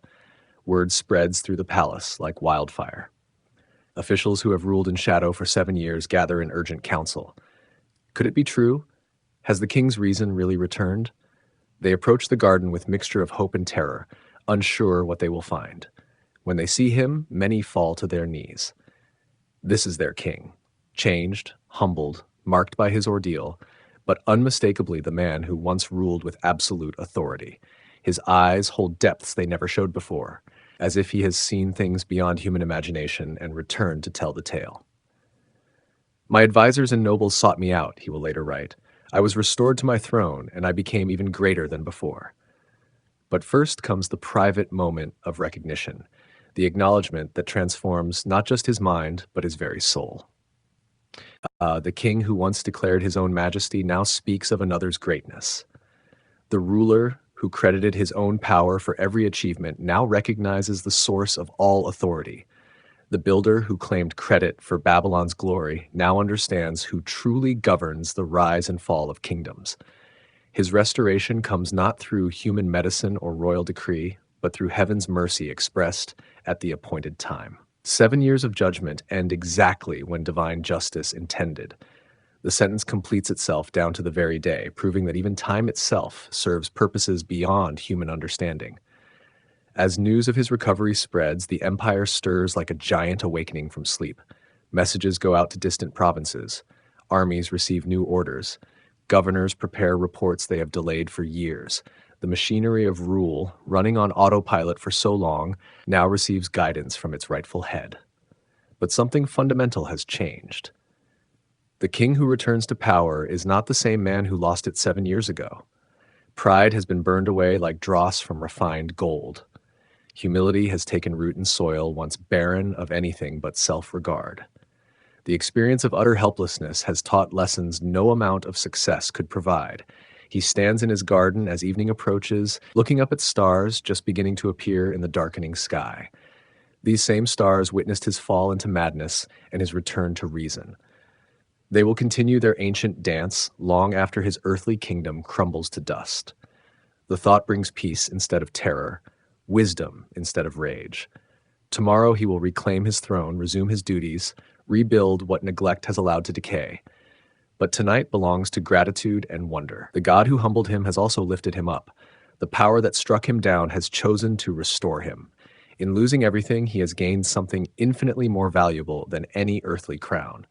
The king of Babylon lifts his face to heaven one more time, no longer in defiance, but in worship.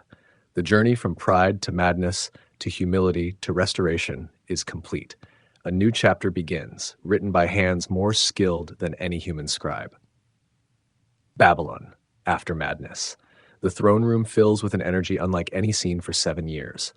Courtiers who grew comfortable ruling in shadows now adjust to sunlight streaming through their king's presence. Nebuchadnezzar sits on his golden throne, but something has changed in his bearing.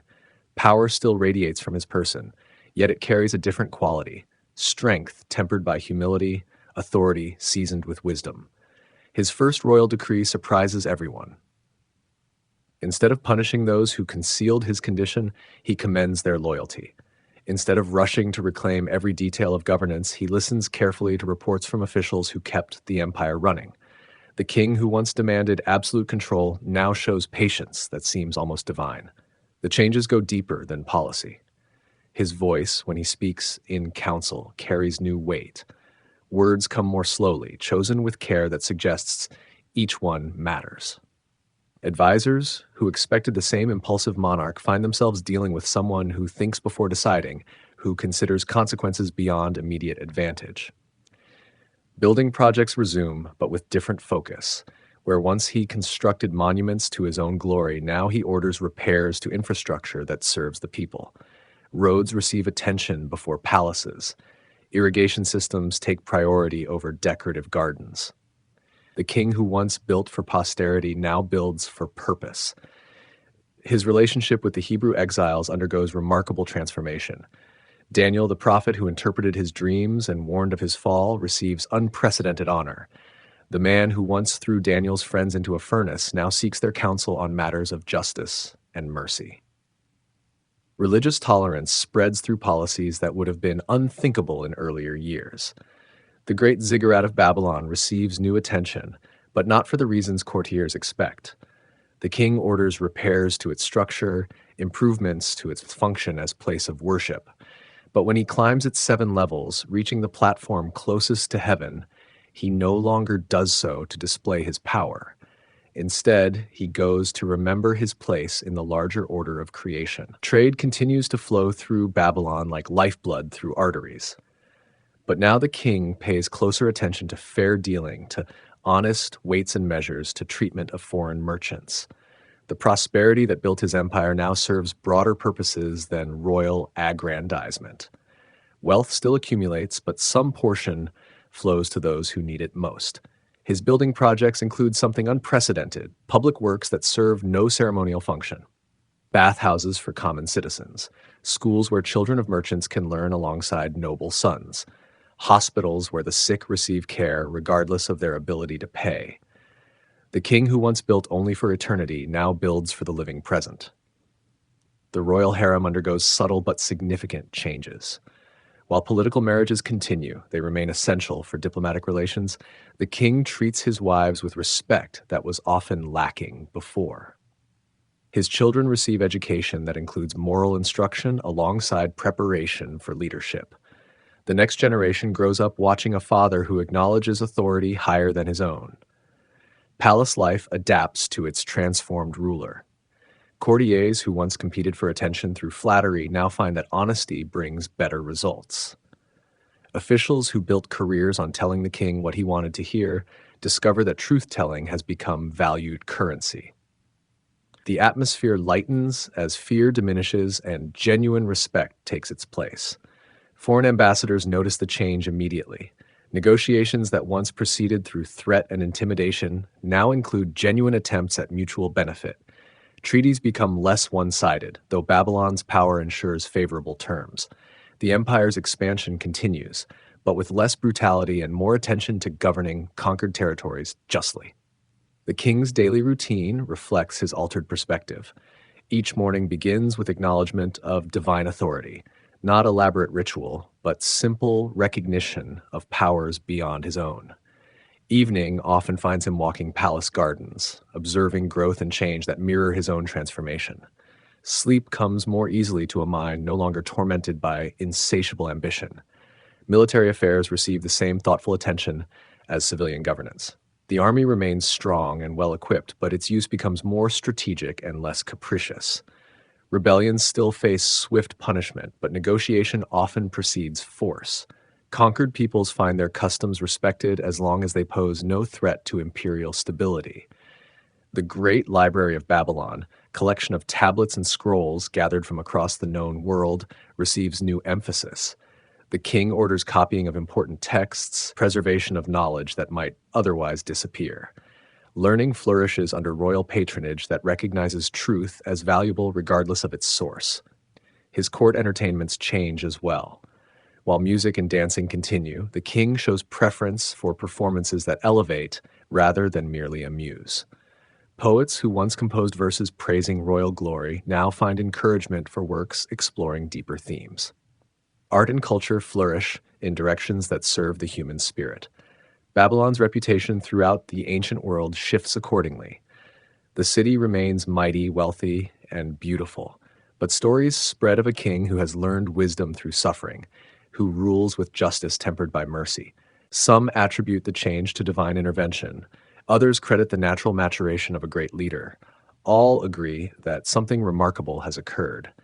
The hanging gardens, if they exist, receive new care and attention, but now they serve as place of contemplation as well as display.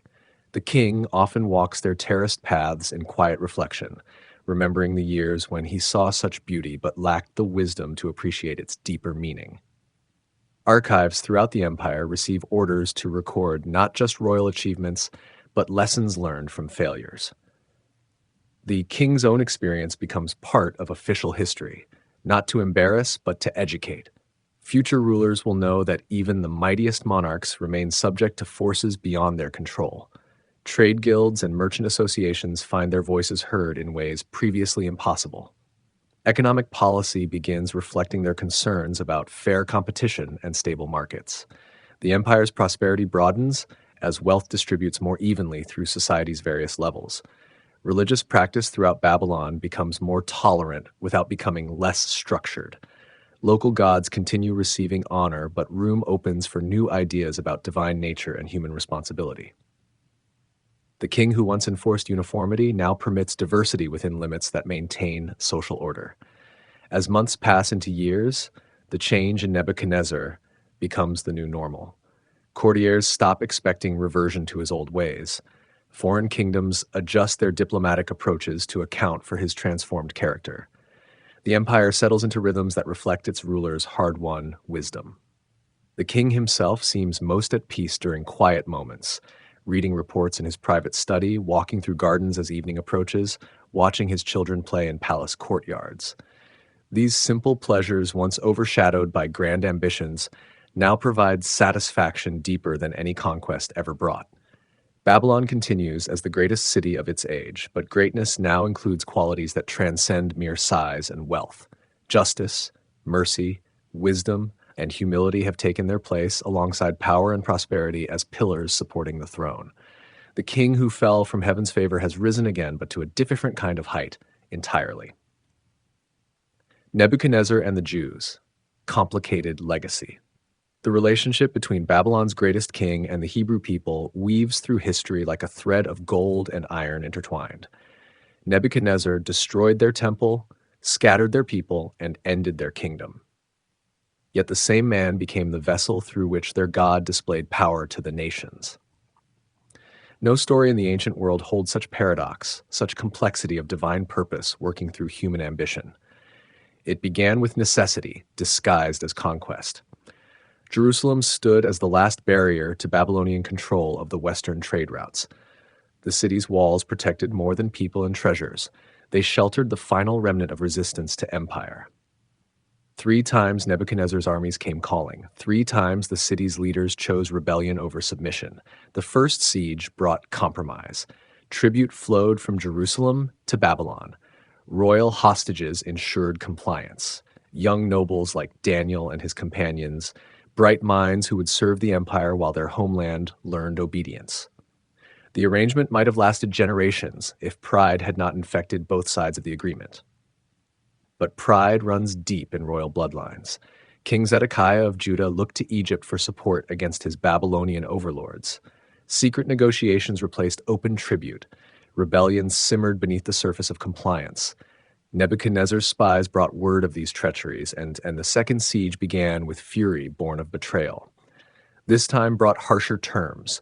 More hostages departed for Babylon. More treasure filled the emperor's coffers. The prophet Ezekiel found himself among the exiles, his voice crying out beside foreign rivers about judgment and restoration. Yet even these measures failed to ensure lasting peace. The third siege ended Jerusalem's independence forever. Walls that had protected David's city for centuries fell to Babylonian persistence.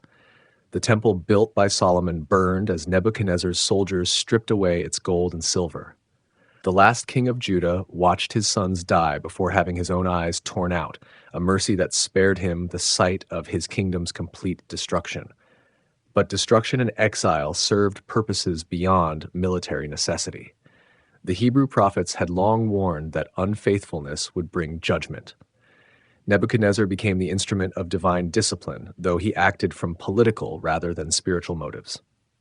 The king who served pagan gods nevertheless fulfilled the prophecies of the God he did not acknowledge. The exiles who arrived in Babylon faced choices that would shape their people's future. They could assimilate into imperial culture, losing their identity in the melting pot of conquest. They could rebel and face extinction, or they could maintain their faith while adapting to new circumstances, learning to sing the Lord's song in a foreign land. Many chose the third path. Hebrew communities took root in Babylonian soil while keeping their hearts turned toward Jerusalem. They learned the empire's languages and customs without abandoning their own traditions. Children born in exile grew up as citizens of 2 worlds, Babylonian by birth, Hebrew by heritage. Daniel and his friends exemplified this balance. They served the king faithfully in all matters except those that violated their deepest convictions. Their competence earned respect while their integrity commanded admiration. Through them, the Hebrew God gained a hearing in the very heart of pagan empire. The king's dreams brought these tensions into sharp focus. When Babylonian wise men failed to interpret his visions, the Hebrew prophet succeeded. Daniel's ability to reveal hidden meanings demonstrated power beyond human wisdom. Nebuchadnezzar found himself confronting a God whose authority transcended his own. Each divine encounter left its mark on the emperor's understanding. The dream of the great statue revealed kingdoms rising and falling according to heavenly decree. The rescue of the 3 friends from his furnace showed power that could triumph over earthly force. The vision of the great tree warned of judgment coming even to the mightiest rulers. Yet Nebuchadnezzar remained a pagan king ruling a pagan empire. His acknowledgement of Hebrew God's power did not translate into exclusive worship. Babylon's gods retained their temples and sacrifices. The empire's religious diversity continued, with the God of Israel gaining recognition as one powerful deity among many. This theological complexity reflected political reality. The Hebrew exiles numbered among hundreds of displaced peoples scattered throughout the empire.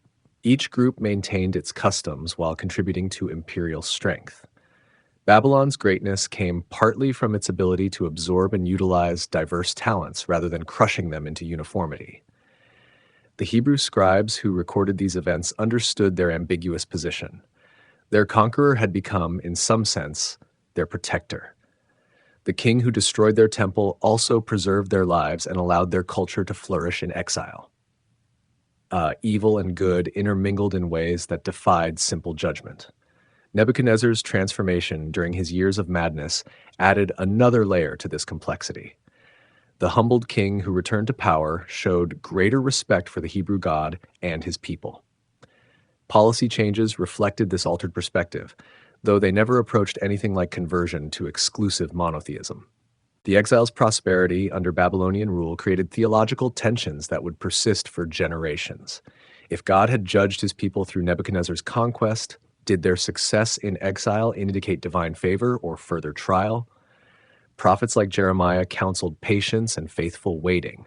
Others called for more active resistance or return. Some Hebrews rose to positions of significant influence within the imperial administration. Their success served both their own people and their adopted homeland. Nebuchadnezzar benefited from their abilities while they gained protection and opportunity that would have been impossible in their destroyed homeland. The king's building projects sometimes incorporated Hebrew craftsmen and architects.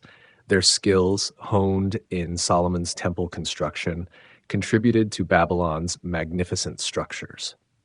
Irony layered upon irony. The people whose temple was destroyed helped build monuments to Babylonian glory. Trade relationships developed between Hebrew communities and their Babylonian neighbors. Business partnerships crossed ethnic and religious lines. Intermarriage occurred despite religious prohibitions. The rigid boundaries between conqueror and conquered began to blur in daily life, even as they remained sharp in official policy. The Hebrew calendar and festivals continued in exile but adapted to Babylonian circumstances. Sabbath observance became a marker of identity rather than simply religious duty. Dietary laws distinguished Hebrew communities from their neighbors, while allowing participation in broader imperial life. Education played a crucial role in maintaining Hebrew identity across generations. Parents taught their children the language, stories, and songs of their homeland. Schools preserved traditional learning while incorporating the practical knowledge needed for success in Babylonian society. The Hebrew god's reputation spread beyond ethnic boundaries through these various interactions. Some Babylonians showed interest in Hebrew beliefs, though few converted completely. The imperial court's respect for Hebrew prophets and wise men created space for religious dialogue that would have been impossible under less tolerant rulers. Nebuchadnezzar's legacy among the Hebrew people remained forever complicated. Destroyer and protector, enemy and instrument of divine purpose, oppressor and unwitting servant of heavenly plans, he embodied contradictions that reflected the mysterious ways divine providence works through human history. The exile that began as punishment became preparation. The scattered people would eventually return to rebuild their homeland, but they would never again be merely a small nation among others. Their experience in Babylon had prepared them for a larger role in human affairs, bearers of monotheistic faith to a polytheistic world. The Hanging Gardens, legend or reality? Did they ever exist? The question whispers through time like wind through leaves. 7 wonders of the ancient world, they say. Yet no trace remains beneath Babylon's dust. Ancient writers spoke of terraced gardens rising like green mountains. Water cascaded down stone steps in endless streams. Exotic trees from distant lands swayed in Mesopotamian heat. The scent of flowers drifted across the royal quarter, carried by gentle breezes. Greek historians described what they never saw.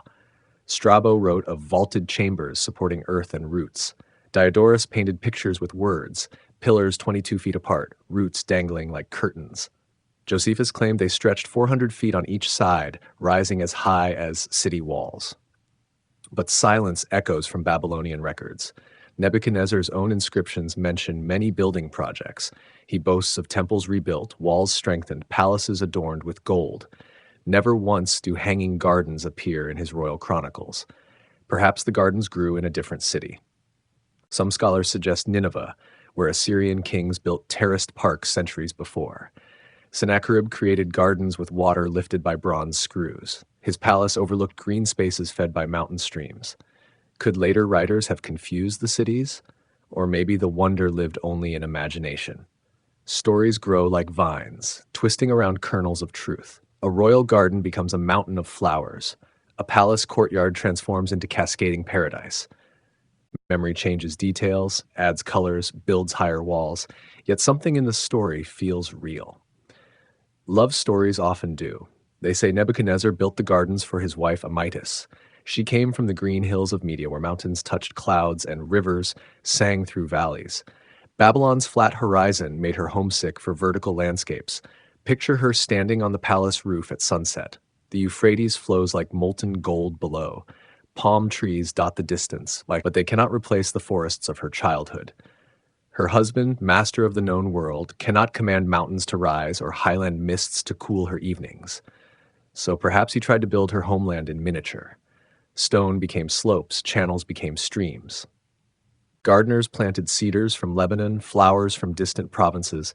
Engineers designed pumps to lift river water to artificial heights. Love expressed in architecture, longing answered with engineering. Whether they existed matters less than why people believed. The gardens represent something deeper than horticulture. They speak of power attempting to conquer nature, of human ambition reaching toward paradise. They embody the impossible made possible through royal will.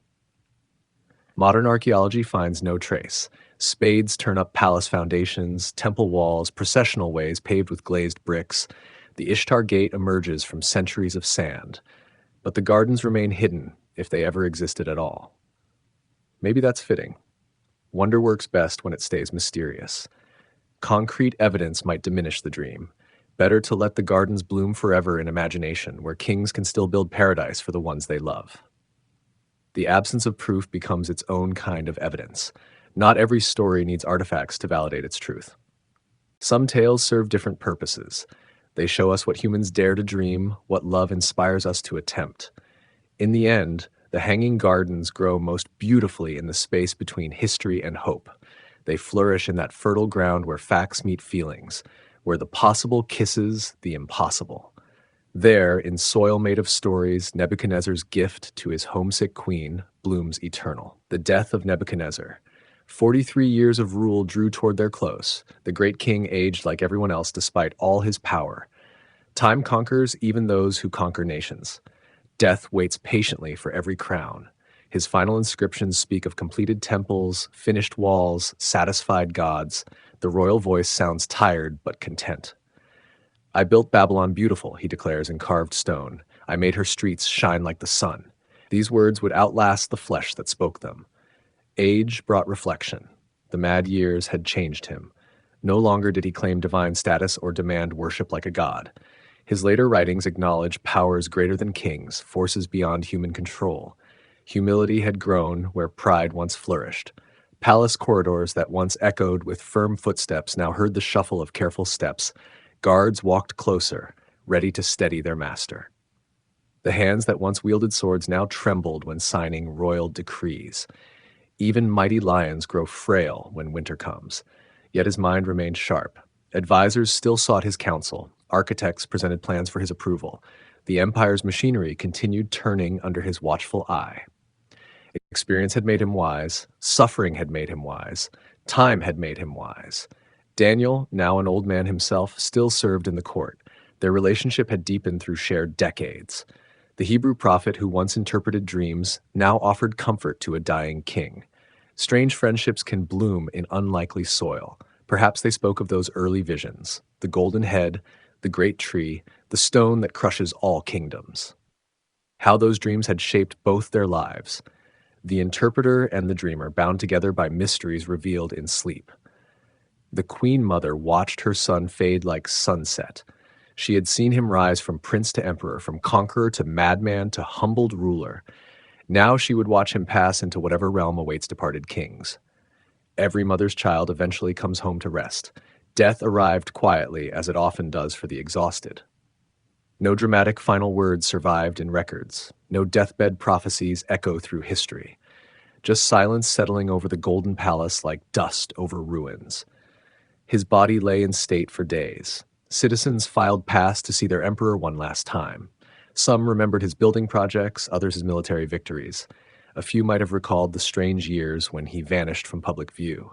All recognized that an era was ending. The burial followed Babylonian custom. Royal corpses rested in underground chambers, surrounded by treasures for the afterlife journey. Golden cups, jeweled daggers, ivory furniture, wealth to ease the passage between worlds. Yet death makes all riches meaningless. News of his passing spread along trade routes like ripples on still water. In Jerusalem, some Hebrew exiles might have felt complicated emotions. Their oppressor was gone, but also their protector. His death changed everything and nothing at once. The palace felt empty without his presence. Servants went about their duties, but the energy had shifted. Power creates its own atmosphere, and when it departs, the air itself seems different. Rooms echo differently when giants leave them. His sons gathered to discuss succession. None possessed his combination of intelligence, ambition, and ruthlessness. The throne would pass to the eldest, but everyone understood that Babylon's golden age was ending. Some kings cannot be replaced. Outside the palace windows, the Euphrates continued flowing toward the sea. The river had witnessed the rise and fall of many kings. It would flow long after Nebuchadnezzar's name was forgotten by all but scholars. Water remembers nothing and forgives everything. In the city markets, merchants already whispered about what changes might come. New rulers bring new policies, new favorites, new dangers. The commercial class that had prospered under Nebuchadnezzar wondered if their good fortune would continue. Uncertainty breeds anxiety in every age. As night fell over Babylon, stars appeared in their ancient patterns. The same constellations that had watched him crawl through fields during his madness now looked down on his silent form. Celestial witnesses to human drama, they kept their counsel to themselves. The great king's earthly story had ended. But stories once released into the world take on lives of their own. Nebuchadnezzar would live on in memory, prophecy, and legend. Death ends the man, but begins the myth. Aftermath. A fragile throne, evil Merodach took the crown that felt too heavy for his head. Sons of great kings often struggle with inherited glory. The shadow of the father falls long across the son's path. Babylon's new ruler would learn this truth quickly and painfully. The name itself carried burden. Evil Merodach meant man of Marduk, connecting him to Babylon's chief god. But divine names cannot guarantee divine favor. The gods judge each ruler separately, weighing hearts without regard for bloodlines. Within 2 years, his own brother-in-law murdered him. Neriglissar seized power through violence, as happened often in ancient palaces. Blood royal means little when sharper blades decide succession. The coup unfolded swiftly, brutally. Finally, Babylon's nobles had grown restless under evil Merodach's uncertain leadership. He lacked his father's commanding presence, his strategic mind, his ability to inspire both fear and loyalty. Palace intrigue filled the vacuum left by weak kingship. Neriglissar ruled for 4 years before death claimed him too. Natural death this time, but the kingdom trembled. His young son Labashi-Marduk inherited the throne at a dangerous moment. Children make poor shields against ambitious generals. The boy king lasted only months. Another coup, another murder, another claimant to Babylon's throne. Nabonidus emerged from the chaos, backed by priests and nobles tired of instability. But even he would prove inadequate to the challenges ahead. Meanwhile, far to the west, a new power was rising. Cyrus of Persia had begun his remarkable career of conquest. His armies moved like wildfire across the landscape, consuming kingdoms that had stood for centuries. Babylon's time was running short. The empire that Nebuchadnezzar built through iron will and strategic brilliance began fragmenting. Provincial governors declared independence. Tribute stopped flowing to the capital. Trade routes shifted to avoid unstable regions. Prosperity withered like flowers without water. Religious tensions added to political chaos. Nabonidus favored the moon god Sin over Marduk, offending Babylon's established priesthood. He spent years in Arabian exile, leaving the capital to govern itself. Sacred festivals went uncelebrated, temples fell into disrepair. Citizens remembered better days. Old men in market squares spoke of Nebuchadnezzar's reign like a golden dream. Streets had been safer then, trade more profitable, the future more certain. Nostalgia bloomed in the soil of present troubles. The Hebrew exiles watched these developments with mixed feelings. Babylon had been their prison, but also their protection. Weak rulers might mean freedom, but they could also mean vulnerability to other conquerors. Sometimes the devil you know proves preferable to the devil approaching. Daniel, now ancient beyond measure, likely saw the prophecies unfolding. The golden head was crumbling, making way for the silver chest and bronze belly. The great statue from Nebuchadnezzar's forgotten dream was revealing its true nature, impressive from a distance, fragile when examined closely. Military commanders struggled to maintain order with reduced resources. Soldiers went unpaid, fortifications went unrepaired, intelligence networks collapsed. The empire's nervous system was shutting down, leaving the body vulnerable to attack. Economic decline followed political instability. Merchants avoided Babylon's markets, preferring safer cities. Artisans emigrated to regions with better prospects. The population that remained grew poorer and more desperate. Urban decay spread like infection through the capital's districts. Foreign ambassadors noticed the changes. They reported to their own kings about Babylon's weakness, about opportunities for expansion, about the possibility of rich conquests. Diplomatic marriages were canceled, trade agreements ignored, tribute payments withheld. Yet the city's physical grandeur remained largely intact. The Ishtar Gate still gleamed with glazed brick. The hanging gardens, if they existed, still bloomed. The palace still impressed visitors with its size and splendor. But empty shells can appear magnificent from outside. Some citizens held on to hope. Perhaps a strong king would emerge, someone who could restore the old glory. Perhaps the gods would intervene, sending a champion to defend their beloved city. Perhaps the current troubles were just temporary storms before renewed sunshine. But wise observers understood that historical momentum had shifted. Great empires rise slowly and fall suddenly. Babylon's season of dominance was ending, as all seasons must. The wheel of fortune was turning, lifting other peoples while lowering the Babylonians. In the palace archives, scribes continued recording daily events. Their clay tablets would survive longer than the dynasty they served. Future archaeologists would piece together this story of decline from fragments and broken lines. History preserves everything and nothing. The golden age had passed. Silver times were coming, then bronze, then iron mixed with clay, just as the dream had foretold. Nebuchadnezzar's empire was becoming memory, his achievements turning into legends. The great king's work was done, but the story he set in motion would continue unfolding for generations yet unborn. Daniel's visions and prophetic legacy. Old age brought new visions to the Hebrew prophet. Daniel had interpreted king's dreams for decades. Now heaven spoke directly to him through images more terrible and wonderful than any mortal sleep had conjured. These visions would outlive empires. The first came during Belshazzar's reign. 4 great beasts rose from a churning sea. A lion with eagle's wings, Babylon, magnificent but temporary. A bear raised on one side, ribs in its teeth, the Persian Empire that would devour nations. A leopard with 4 wings and 4 heads, swift conquest spreading in all directions. But the 4th beast defied description. Iron teeth, bronze claws, 10 horns sprouting from its skull. This creature crushed and trampled everything beneath its feet. Among its horns grew another, smaller one with human eyes and a mouth speaking great blasphemies. Daniel watched in terror as this little horn made war against the saints. Then thrones appeared in the vision. The Ancient of Days took his seat, clothing white as snow, hair like pure wool. Fire streamed from before him.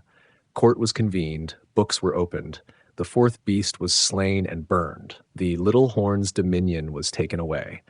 One, like a son of man, approached the Ancient of Days on clouds of heaven. To him was given dominion, glory, and a kingdom that would never pass away. All peoples and nations would serve him. His reign would have no end, his authority no limits. Daniel woke troubled by what he had seen. The angel Gabriel came to explain. The beasts represented kingdoms that would rise and fall. The 4th would be different from all others, devouring the whole earth. But the Most High would intervene, giving eternal dominion to his people. Years later, another vision came. Daniel had been reading Jeremiah's prophecy about Jerusalem's 70-year desolation. As he prayed and fasted, seeking understanding, Gabriel appeared again with new revelations.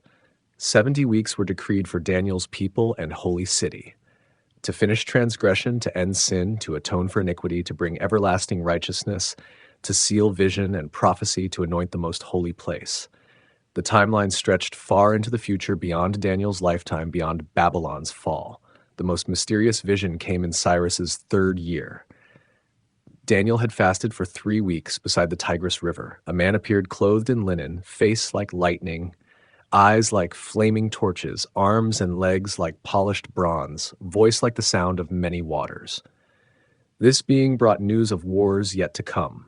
Kings of the north and south would fight endless battles.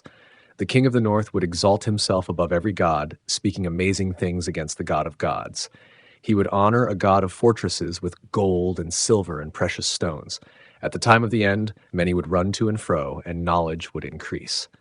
There would be a time of trouble such as never was since there was a nation. But those whose names were written in the book would be delivered. Many who sleep in the dust would awake, some to everlasting life, others to shame and everlasting contempt. Daniel tried to understand the timeline. How long until these wonders would be fulfilled? The answer came in riddles. A time, times, and half a time. From the time daily sacrifice is taken away and the abomination that makes desolate is set up, there would be 1,290 days. Blessed is he who waits and arrives at 1,335 days. The old prophet was told to seal up the words until the time of the end. He would not live to see these prophecies fulfilled.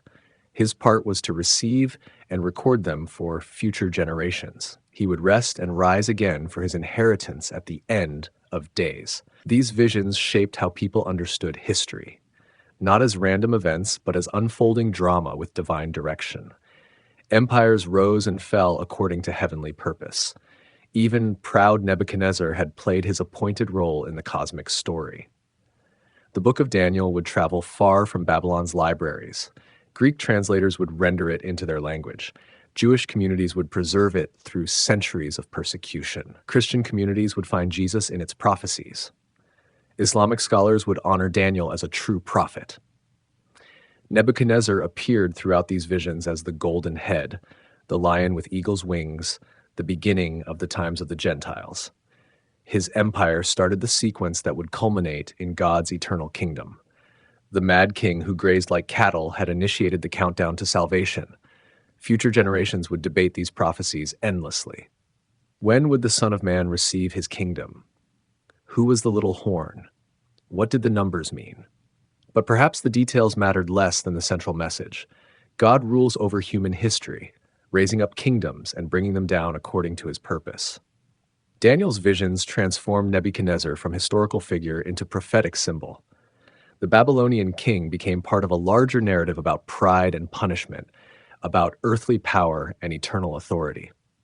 His story gained meaning beyond its original context, speaking to every generation about the limits of human ambition.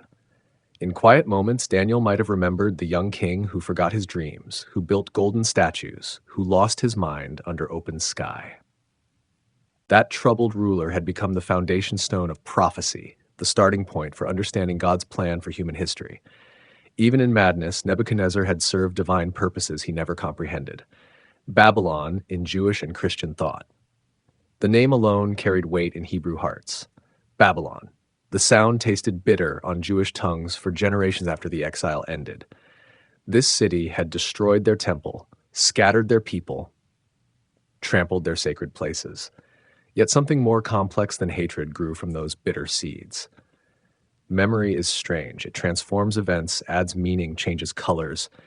The Babylonian exile became more than historical tragedy. It became theological turning point.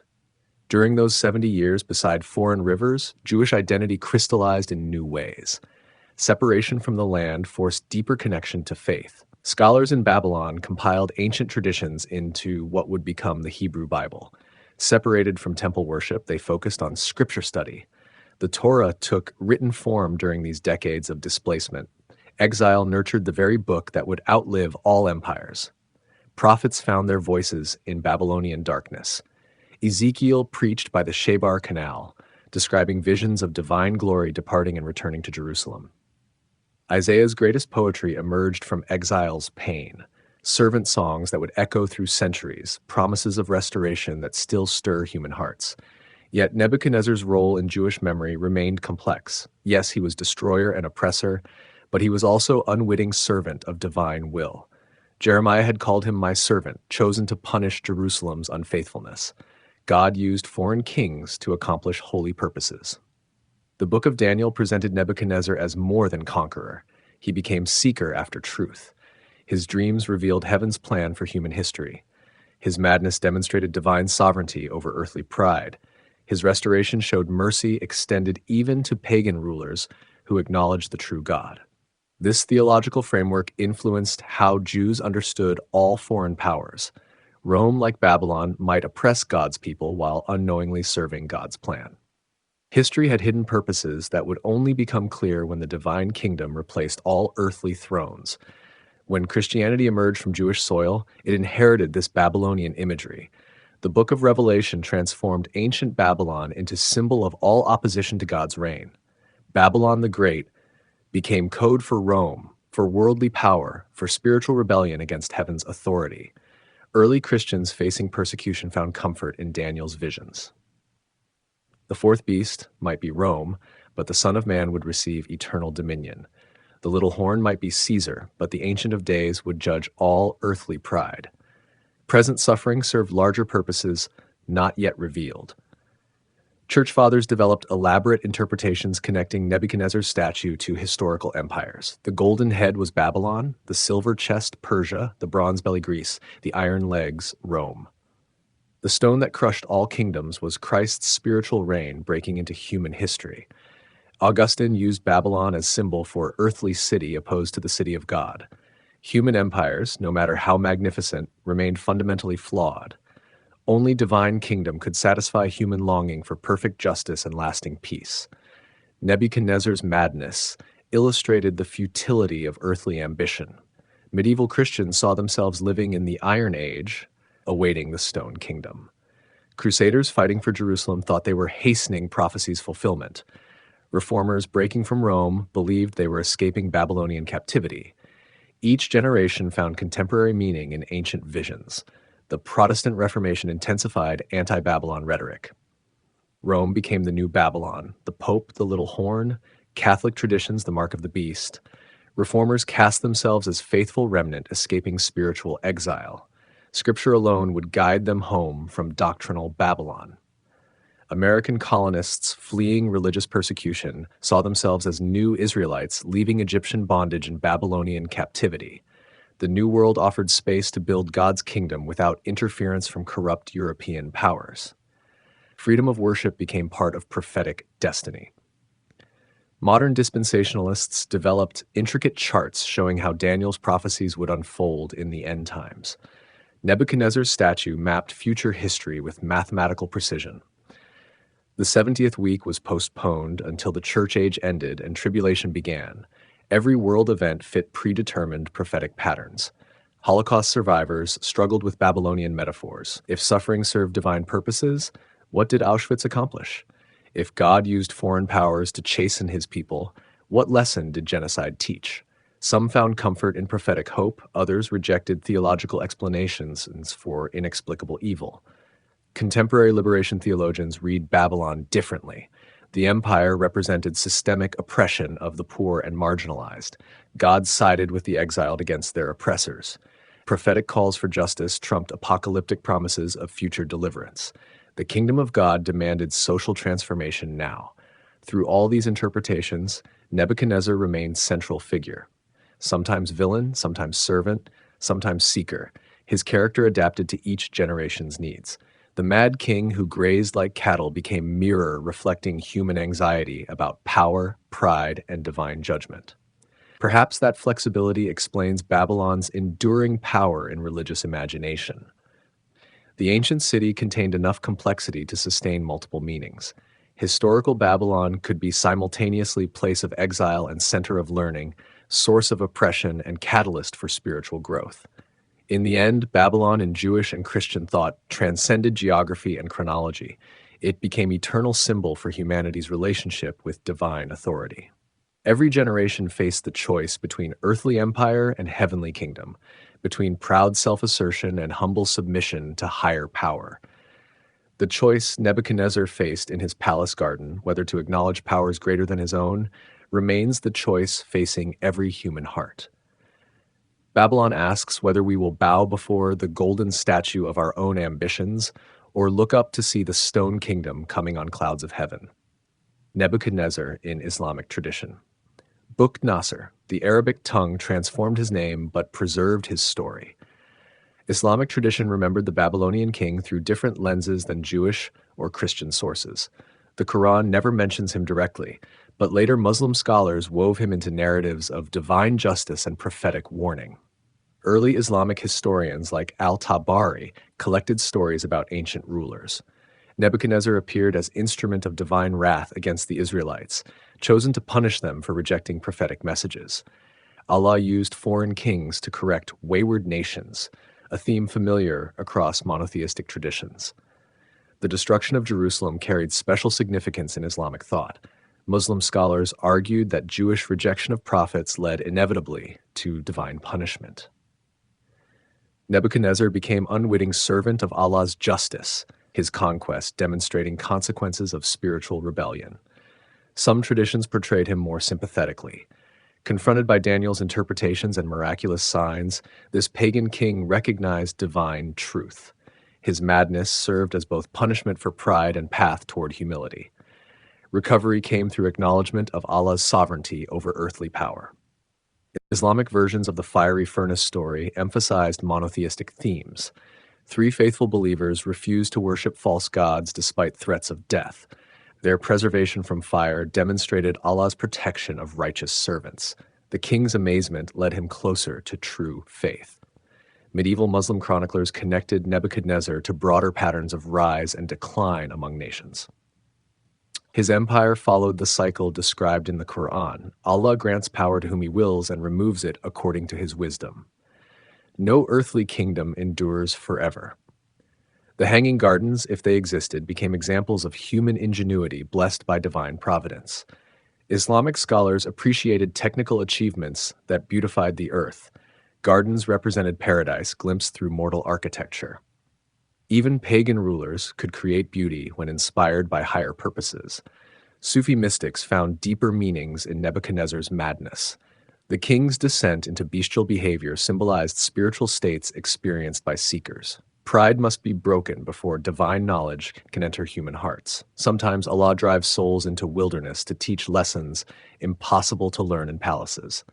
His relationship with Daniel fascinated Islamic commentators. Here was pagan ruler guided by righteous prophet, a pattern repeated throughout history. Moses advised Pharaoh, Joseph served Egyptian kings, Muhammad would later deal with Arabian tribes. Truth spoke to power across cultural boundaries. Some traditions claim Nebuchadnezzar eventually embraced monotheism fully. His later inscriptions acknowledging divine authority were interpreted as evidence of genuine conversion. The mad king who grazed like cattle became model of repentant sinner restored to divine favor. Islamic scholars debated whether pre-Islamic rulers could achieve salvation through natural revelation. Nebuchadnezzar's recognition of divine signs might qualify him for mercy despite lacking access to revealed scripture. Allah's justice extended beyond formal religious boundaries. The Babylonian exile served important purposes in Islamic historical thinking. Jewish dispersion from their homeland demonstrated consequences of covenant breaking. But it also spread monotheistic ideas throughout the ancient world. Divine punishment contained hidden blessings. Persian Islamic traditions sometimes connected Nebuchadnezzar to Zoroastrian themes. The struggle between light and darkness played out through earthly kingdoms. Babylon represented worldly power that must eventually yield to spiritual authority. Material empire gave way to eternal truth. Ottoman historians incorporated Nebuchadnezzar into their own imperial narratives. Turkish sultans saw themselves as heirs to ancient Near Eastern traditions. Babylon's grandeur foreshadowed Islamic civilization's achievements. Past glory justified present ambitions. Modern Islamic thinkers sometimes invoke Nebuchadnezzar when discussing Western power. Like ancient Babylon, contemporary empires appear magnificent but contain seeds of their own destruction. Pride leads to downfall, regardless of military might or economic strength. History repeats eternal patterns. Some Muslim scholars emphasize environmental themes in the king's story. His transformation into beast-like state represented humanity's proper relationship with nature. Human arrogance disrupts cosmic harmony. Restoration requires recognition of humanity's place within creation rather than above it. The 7 years of madness became metaphor for spiritual journeys in Sufi literature. Seekers might spend years in states of apparent madness while divine wisdom worked within them. What appeared to be breakdown was actually breakthrough to higher consciousness. Allah's ways surpass human understanding. Islamic art rarely depicted Nebuchadnezzar directly, following general reluctance to portray human figures in religious contexts. But architectural traditions preserved Babylonian influences. Gardens, courtyards, and decorative patterns carried forward aesthetic principles first developed in ancient Mesopotamia. Contemporary Muslim exegetes find contemporary relevance in Nebuchadnezzar's story. Modern leaders who claim divine authority or demand worship from citizens repeat ancient errors. Power corrupts unless balanced by recognition of higher authority. The king's madness warns against megalomaniacal tendencies. The universality of the narrative appeals to Islamic theological sensibilities. Truth transcends cultural and chronological boundaries. Divine justice operates through historical processes that repeat across civilizations. What happened to Babylon could happen to any empire that forgets its dependence on Allah. In the end, Islamic tradition transformed Nebuchadnezzar from foreign conqueror into spiritual exemplar. His journey from pride through madness to humility illustrated pathways all souls must travel. The Babylonian king became universal symbol of human potential for both corruption and redemption. His story merged with broader Islamic themes about divine sovereignty, prophetic warning, and the temporary nature of worldly power. The Mad King, grazing under stars, demonstrated truths that transcend religious boundaries, lessons written in the human heart regardless of cultural context. The archaeology of Babylon dust and broken brick. That's all German archaeologist Robert Koldewey found when he began digging in 1899. Centuries of wind and rain had buried Nebuchadnezzar's glory beneath hills of sand. Yet patient spades would resurrect the king's greatest achievements from their earthen grave. The first discoveries felt miraculous. Glazed brick fragments emerged in brilliant blues and yellows, colors bright as the day Babylonian craftsmen fired them. Lions, dragons, and bulls paraded across ceramic surfaces in endless processions. The Ishtar Gate was awakening from its long sleep. Koldewey's team worked for 18 years, uncovering layer after layer of ancient civilization. They found Nebuchadnezzar's name stamped into countless bricks, his signature scattered throughout the ruins like calling cards from the distant past. "I am Nebuchadnezzar, king of Babylon," the inscriptions declared to archaeologists who would be born millennia later. The palace complex sprawled across acres of excavated ground. Room after room revealed evidence of royal splendor. Throne halls where the king received foreign ambassadors, private chambers where he slept and dreamed, courtyards where he might have proclaimed his own greatness before divine madness struck. But where were the hanging gardens? Koldewey searched desperately for the fabled wonder. He found what he hoped might be their foundations: massive stone arches that could have supported terraced gardens, pipes for irrigation, chambers for pumps, vaulted spaces for root systems. Yet certainty remained elusive. The processional way stretched before excavators like a royal carpet made of stone. Lions in glazed brick prowled along the walls, 60 on each side, a pride of ceramic predators guarding the path to Babylon's heart. Nebuchadnezzar's feet had walked this same route, perhaps on his way to build the golden statue. Cuneiform tablets turned up by the thousands. Royal archives preserved on clay revealed the mundane details of empire: grain shipments, tax records, military dispatches. Among them, ration lists mentioning Jehoiakim, king of Judah, confirming biblical accounts of the Hebrew exile. Each brick told stories to those who knew how to read them. Chemical analysis revealed where clay was quarried, how kilns were fired, what glazes were used. Nebuchadnezzar's building projects became forensic puzzles solved through scientific archaeology. The Ishtar Gate proved most spectacular. 8 rows of alternating bulls and dragons in relief decorated the entrance to Babylon's inner city. Each creature was different, craftsmen having varied details to prevent monotony. Modern visitors would gasp at colors preserved for over 2 millennia. Later expeditions found more pieces of the puzzle. Saddam Hussein's archaeologists in the 1970s and 80s uncovered additional palace sections before war interrupted their work. Each dig season added to understanding of Babylon's ancient grandeur. Carbon dating placed the major building phases firmly in Nebuchadnezzar's reign. The archaeological evidence matched historical records with remarkable precision. This was indeed the Babylon of Daniel's dreams, of Hebrew exile, of imperial ambition carved in stone and brick. Botanical remains told environmental stories. Archaeologists found traces of exotic plants brought from distant provinces, evidence of royal gardens, if not the hanging gardens themselves. Nebuchadnezzar had indeed created green spaces in his desert capital. Water systems revealed engineering sophistication that rivaled modern capabilities. Channels, reservoirs, and pumps moved precious water throughout the city. The Euphrates was tamed and directed to serve royal purposes. Ancient hydraulic engineers had been master craftsmen. German museums became repositories for Babylon's treasures. The Pergamon Museum in Berlin reconstructed the Ishtar Gate and processional way using original glazed bricks. Visitors could walk where Nebuchadnezzar once walked, though in a very different context. Iraqi archaeologists continued excavations after independence, focusing on areas unexplored by earlier expeditions. They found residential districts, workshops, and markets that revealed how ordinary Babylonians lived while their king built monuments to his own glory. Satellite imagery in recent decades has revealed the full extent of ancient Babylon. From space, the outline of walls, streets, and buildings appears clearly despite surface burial. Modern technology sees what ground-level excavation missed. Chemical analysis of glass fragments suggested advanced metallurgy. Babylonian craftsmen knew secrets of alloys and glazes that produced colors impossible to achieve with simple techniques. The king's artisans were artists and scientists combined. Inscription analysis revealed evolution in Nebuchadnezzar's royal titles over time. Early texts show confident assertions of divine approval. Later inscriptions sound more humble, possibly reflecting the impact of his madness years.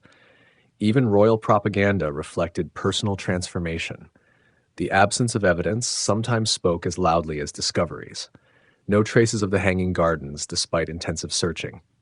No records of 7-year royal absence, despite detailed administrative archives. Archaeology reminded scholars that ancient sources don't always tell complete stories. Recent conflicts have threatened Babylon's ruins. Bombing, looting, and military bases have damaged sites that survived for millennia. Modern warfare poses greater threat to ancient heritage than centuries of natural erosion. Current Iraqi authorities work with international organizations to preserve what remains. 3D scanning creates permanent records of endangered structures. Digital reconstruction might be the only way future generations experience Babylon's glory. Climate change adds new urgency to archaeological work. Rising water tables threaten buried remains with unprecedented water damage. Salt crystallization cracks ancient bricks as moisture patterns shift. Time is running short for complete excavation. Yet each season brings new discoveries. Recent digs have uncovered administrative buildings, religious complexes, and residential areas that expand understanding of Nebuchadnezzar's city. The ancient king still has secrets to reveal to patient scholars. In the end, archaeology transforms Nebuchadnezzar from legendary figure into flesh and blood ruler. His fingerprints remain pressed into clay bricks, his dreams carved into stone walls, his ambitions mapped across acres of ruins. The spade reveals what chronicles only hinted at, the full scope of one man's determination to leave permanent marks upon the earth. Saddam Hussein and the revival of Nebuchadnezzar. The dictator stood among ancient ruins, imagining himself heir to Babylonian glory. Saddam Hussein gazed across the excavated foundations where Nebuchadnezzar once ruled, seeing not archaeological site but blueprint for modern empire. The past would serve the present's ambitions. In 1978, reconstruction began. Iraqi workers mixed new bricks using ancient techniques, stamping them with inscriptions that alternated between Nebuchadnezzar's name and Saddam's. This was built by Nebuchadnezzar, son of Nabopolassar, king of Babylon. Then, this was rebuilt by Saddam Hussein, son of Nebuchadnezzar, president of Iraq. The parallel was intentional and complete. Both men ruled from Mesopotamia, both commanded vast territories, both built monuments to their own glory, both demanded absolute loyalty from subjects, both claimed divine mandate for earthly power. History was repeating with modern variations. Saddam's architects studied ancient plans preserved in stone and clay.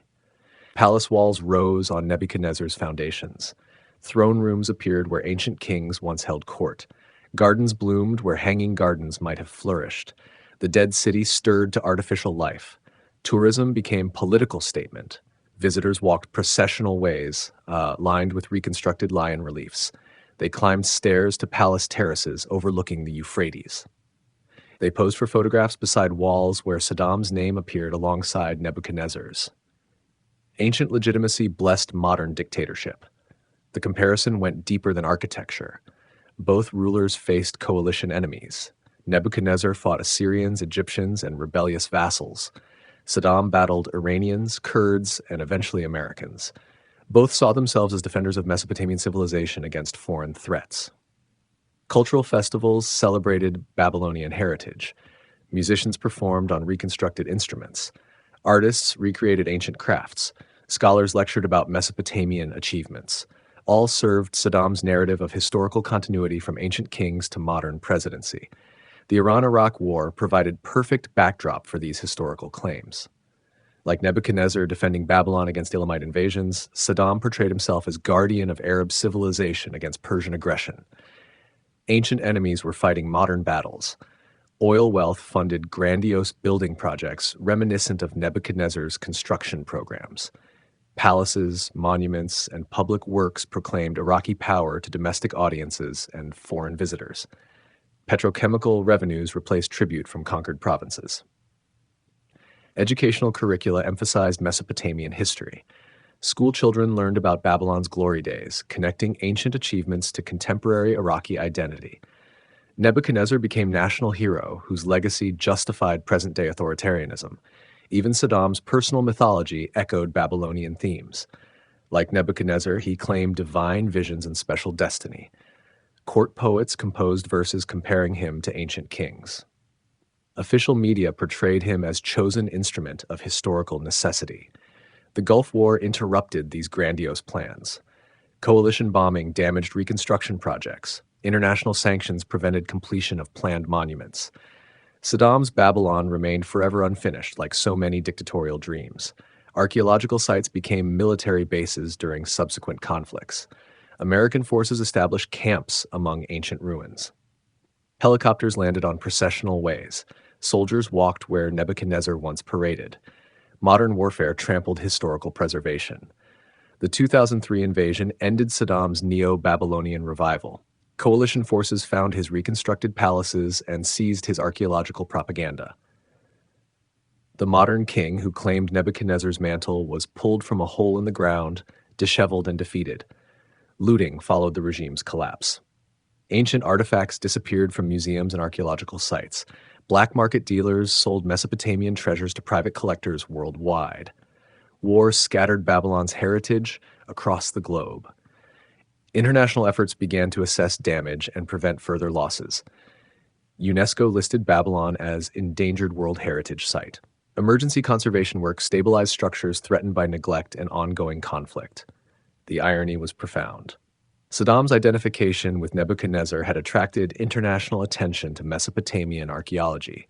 His reconstruction projects, however politically motivated, had preserved ancient techniques and trained new generations of Iraqi craftsmen. Yet his militaristic approach to historical legacy ultimately destroyed more than it preserved. Wars fought in Babylon's name brought tanks to its gates and soldiers to its ruins. The past became casualty of present conflicts. Modern Iraq still grapples with this complex heritage. Babylon attracts tourists interested in both ancient history and recent political symbolism. Saddam's reconstructions remain part of the archaeological landscape, raising questions about authenticity and preservation ethics. Some scholars argue that Saddam's building projects, despite their political motivations, followed legitimate archaeological practices. Others condemn them as historical vandalism that confused authentic ruins with modern propaganda. The debate continues among heritage professionals. Local communities remember both ancient kings and modern dictators with mixed emotions. Nebuchadnezzar built their city but also destroyed Jerusalem. Saddam funded reconstruction but also brought wars that devastated the region. Historical figures resist simple moral categorization. Current Iraqi authorities seek to reclaim Babylon from both ancient and modern associations. They emphasize its importance to world civilization rather than any particular political regime. Universal heritage transcends national boundaries and political systems. The site now serves as museum and research center focused on Mesopotamian civilization's contributions to human development. Cuneiform writing, legal codes, astronomical observations, architectural innovations, these achievements belong to all humanity. Yet the shadow of both kings lingers over Babylon's ruins. Nebuchadnezzar's bricks still bear his name. Saddam's reconstructions still shape visitor experiences. The past refuses to stay buried beneath sand and time. Perhaps that's fitting. Babylon has always been city of layered meanings. Ancient metropolis, biblical symbol, archaeological treasure, modern political tool. Each generation discovers new significance in its ruins. The stones speak different languages to different listeners. In the end, both Nebuchadnezzar and Saddam demonstrated the same truth. Earthly power builds impressive monuments but cannot guarantee lasting legacy. Wind and war eventually scatter even the mightiest achievements. Only the stories survive, passed from generation to generation, gathering new meanings with each telling. The beast and the head of gold, symbolism across time. Artists painted him in countless forms across the centuries, sometimes as magnificent king on golden throne, crowned with jewels that caught candlelight in medieval manuscripts. Sometimes as beast on hands and knees, hair wild as lion's mane, fingernails like eagle's claws. The same man seen through different eyes, telling different truths. Renaissance painters loved the contrast. Nebuchadnezzar's transformation from ruler to beast offered perfect subject for exploring human nature's dual aspects. Flemish masters painted elaborate palace scenes showing the king's glory, then paired them with haunting images of his madness in dark forests. William Blake's famous print captured the moment of transformation. The king crouches naked among rocks, his human form dissolving into something bestial yet still retaining traces of regal bearing. Hair streams down his back like golden waterfall. Eyes stare with mixture of madness and dawning understanding. Medieval illuminated manuscripts portrayed the statue from his forgotten dream. The golden head gleamed with actual gold leaf applied by patient monks. Silver chest, bronze belly, iron legs, clay feet. Each section meticulously painted to represent earthly kingdoms that would rise and fall according to divine plan. Theological treatises use Nebuchadnezzar as example of pride's punishment. Church fathers wrote lengthy commentaries explaining how his story demonstrated God's sovereignty over earthly rulers. The king became teaching tool for spiritual instruction across generations. Dante placed him in the Inferno, frozen in ice as punishment for his pride and cruelty toward God's people. The poet's imagination transformed the Babylonian ruler into eternal symbol of tyrannical power receiving just punishment. Literature made him immortal in ways he never intended. Protestant reformers found new meanings in ancient symbols. The golden head represented papal authority that would be crushed by the stone kingdom of Reformed Christianity. Nebuchadnezzar's statue became map of church history, leading to their own era of purification. Political cartoonists through the centuries used Nebuchadnezzar's imagery to critique contemporary rulers. Kings who claimed divine authority found themselves depicted as the mad Babylonian monarch grazing in fields. The symbol crossed cultural boundaries, speaking to universal themes of power and hubris. Opera composers created dramatic works based on his story. Verdi's Nabucco transformed the Hebrew exile into stirring musical drama. The famous chorus Va Pensiero became anthem of Italian nationalism. Ancient Babylon served modern political aspirations through the power of music. Romantic poets found inspiration in his transformation. The theme of reason lost and recovered, of civilization stripped away to reveal primal humanity, resonated with their exploration of consciousness and madness. Nebuchadnezzar became prototype for their tortured artistic heroes. American preachers during the Great Awakening used his story to warn against pride and materialism. The king's downfall demonstrated how quickly earthly success could vanish. His restoration showed mercy available to repentant sinners regardless of their previous sins. Colonial-era political writers invoked the statue's symbolism when describing European empires. Britain's imperial power was iron mixed with clay, strong but containing seeds of its own dissolution. The Stone Kingdom would be democratic republics founded on natural law. Victorian archaeologists who excavated Babylon carried romantic notions about finding the actual locations of biblical events. Every discovery was interpreted through the lens of Nebuchadnezzar's story. Science served to confirm rather than challenge traditional narratives. 20th century dictators unconsciously repeated Nebuchadnezzar's pattern. Hitler's Thousand-Year Reich, Stalin's Communist Paradise, Mao's Cultural Revolution all claimed permanent transformation of human society. All ended in dust and broken promises. Psychological interpreters found new meanings in the king's madness. Freudian analysts saw it as breakdown of ego defenses. Jungian scholars interpreted it as archetypal journey through collective unconscious. Modern therapy techniques drew lessons from ancient case studies. Cold War propagandists used Babylonian imagery to describe opposing ideologies. Each side portrayed itself as the Stone Kingdom destined to crush the other's false empire. Nuclear weapons became the fire that would consume the fourth beast. Contemporary environmental movements found ecological messages in Nebuchadnezzar's transformation. His return to animal state represented humanity's need to reconnect with nature. Modern civilization's pride was leading to environmental madness that only humility could cure. Digital age artists created new interpretations using computer graphics and virtual reality. Interactive installations let visitors experience the king's transformation from their own perspective. Ancient symbols found expression through cutting-edge technology. Prosperity gospel preachers emphasized Nebuchadnezzar's restoration to wealth and power after his humbling. They taught that God wanted to bless believers with material success if they maintained proper attitudes. The king's recovery became promise for contemporary believers. Academic historians tried to separate symbolic interpretations from historical evidence. They studied Nebuchadnezzar as political figure within his own cultural context, rather than as timeless spiritual archetype. Yet even scholarly analysis couldn't entirely escape the power of accumulated symbolism. Interfaith dialogue found common ground in Nebuchadnezzar's story. Jews, Christians, and Muslims all honored him as a figure who ultimately recognized divine authority. His journey from pride to humility offered shared spiritual wisdom across religious boundaries.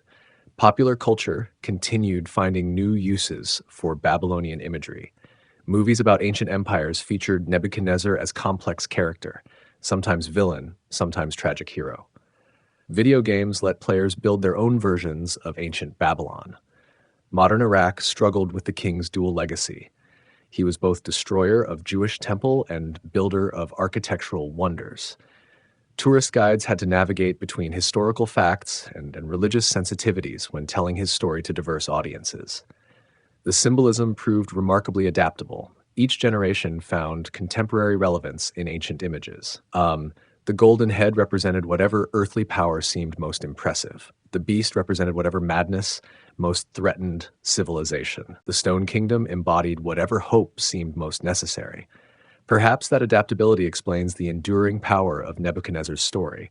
It contained enough archetypal elements to speak across cultural boundaries and historical periods.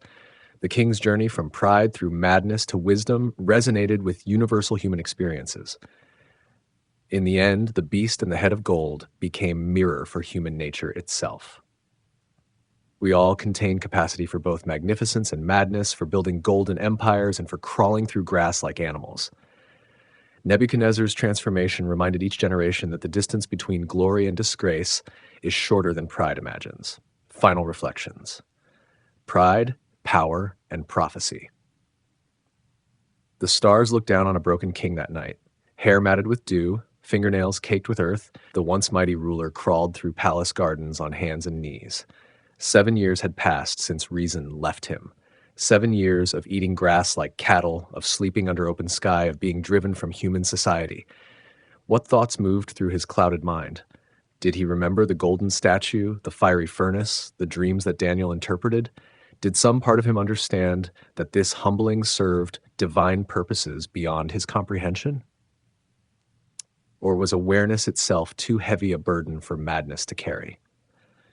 The courtiers whispered behind palace walls. How long could they maintain the fiction of royal presence?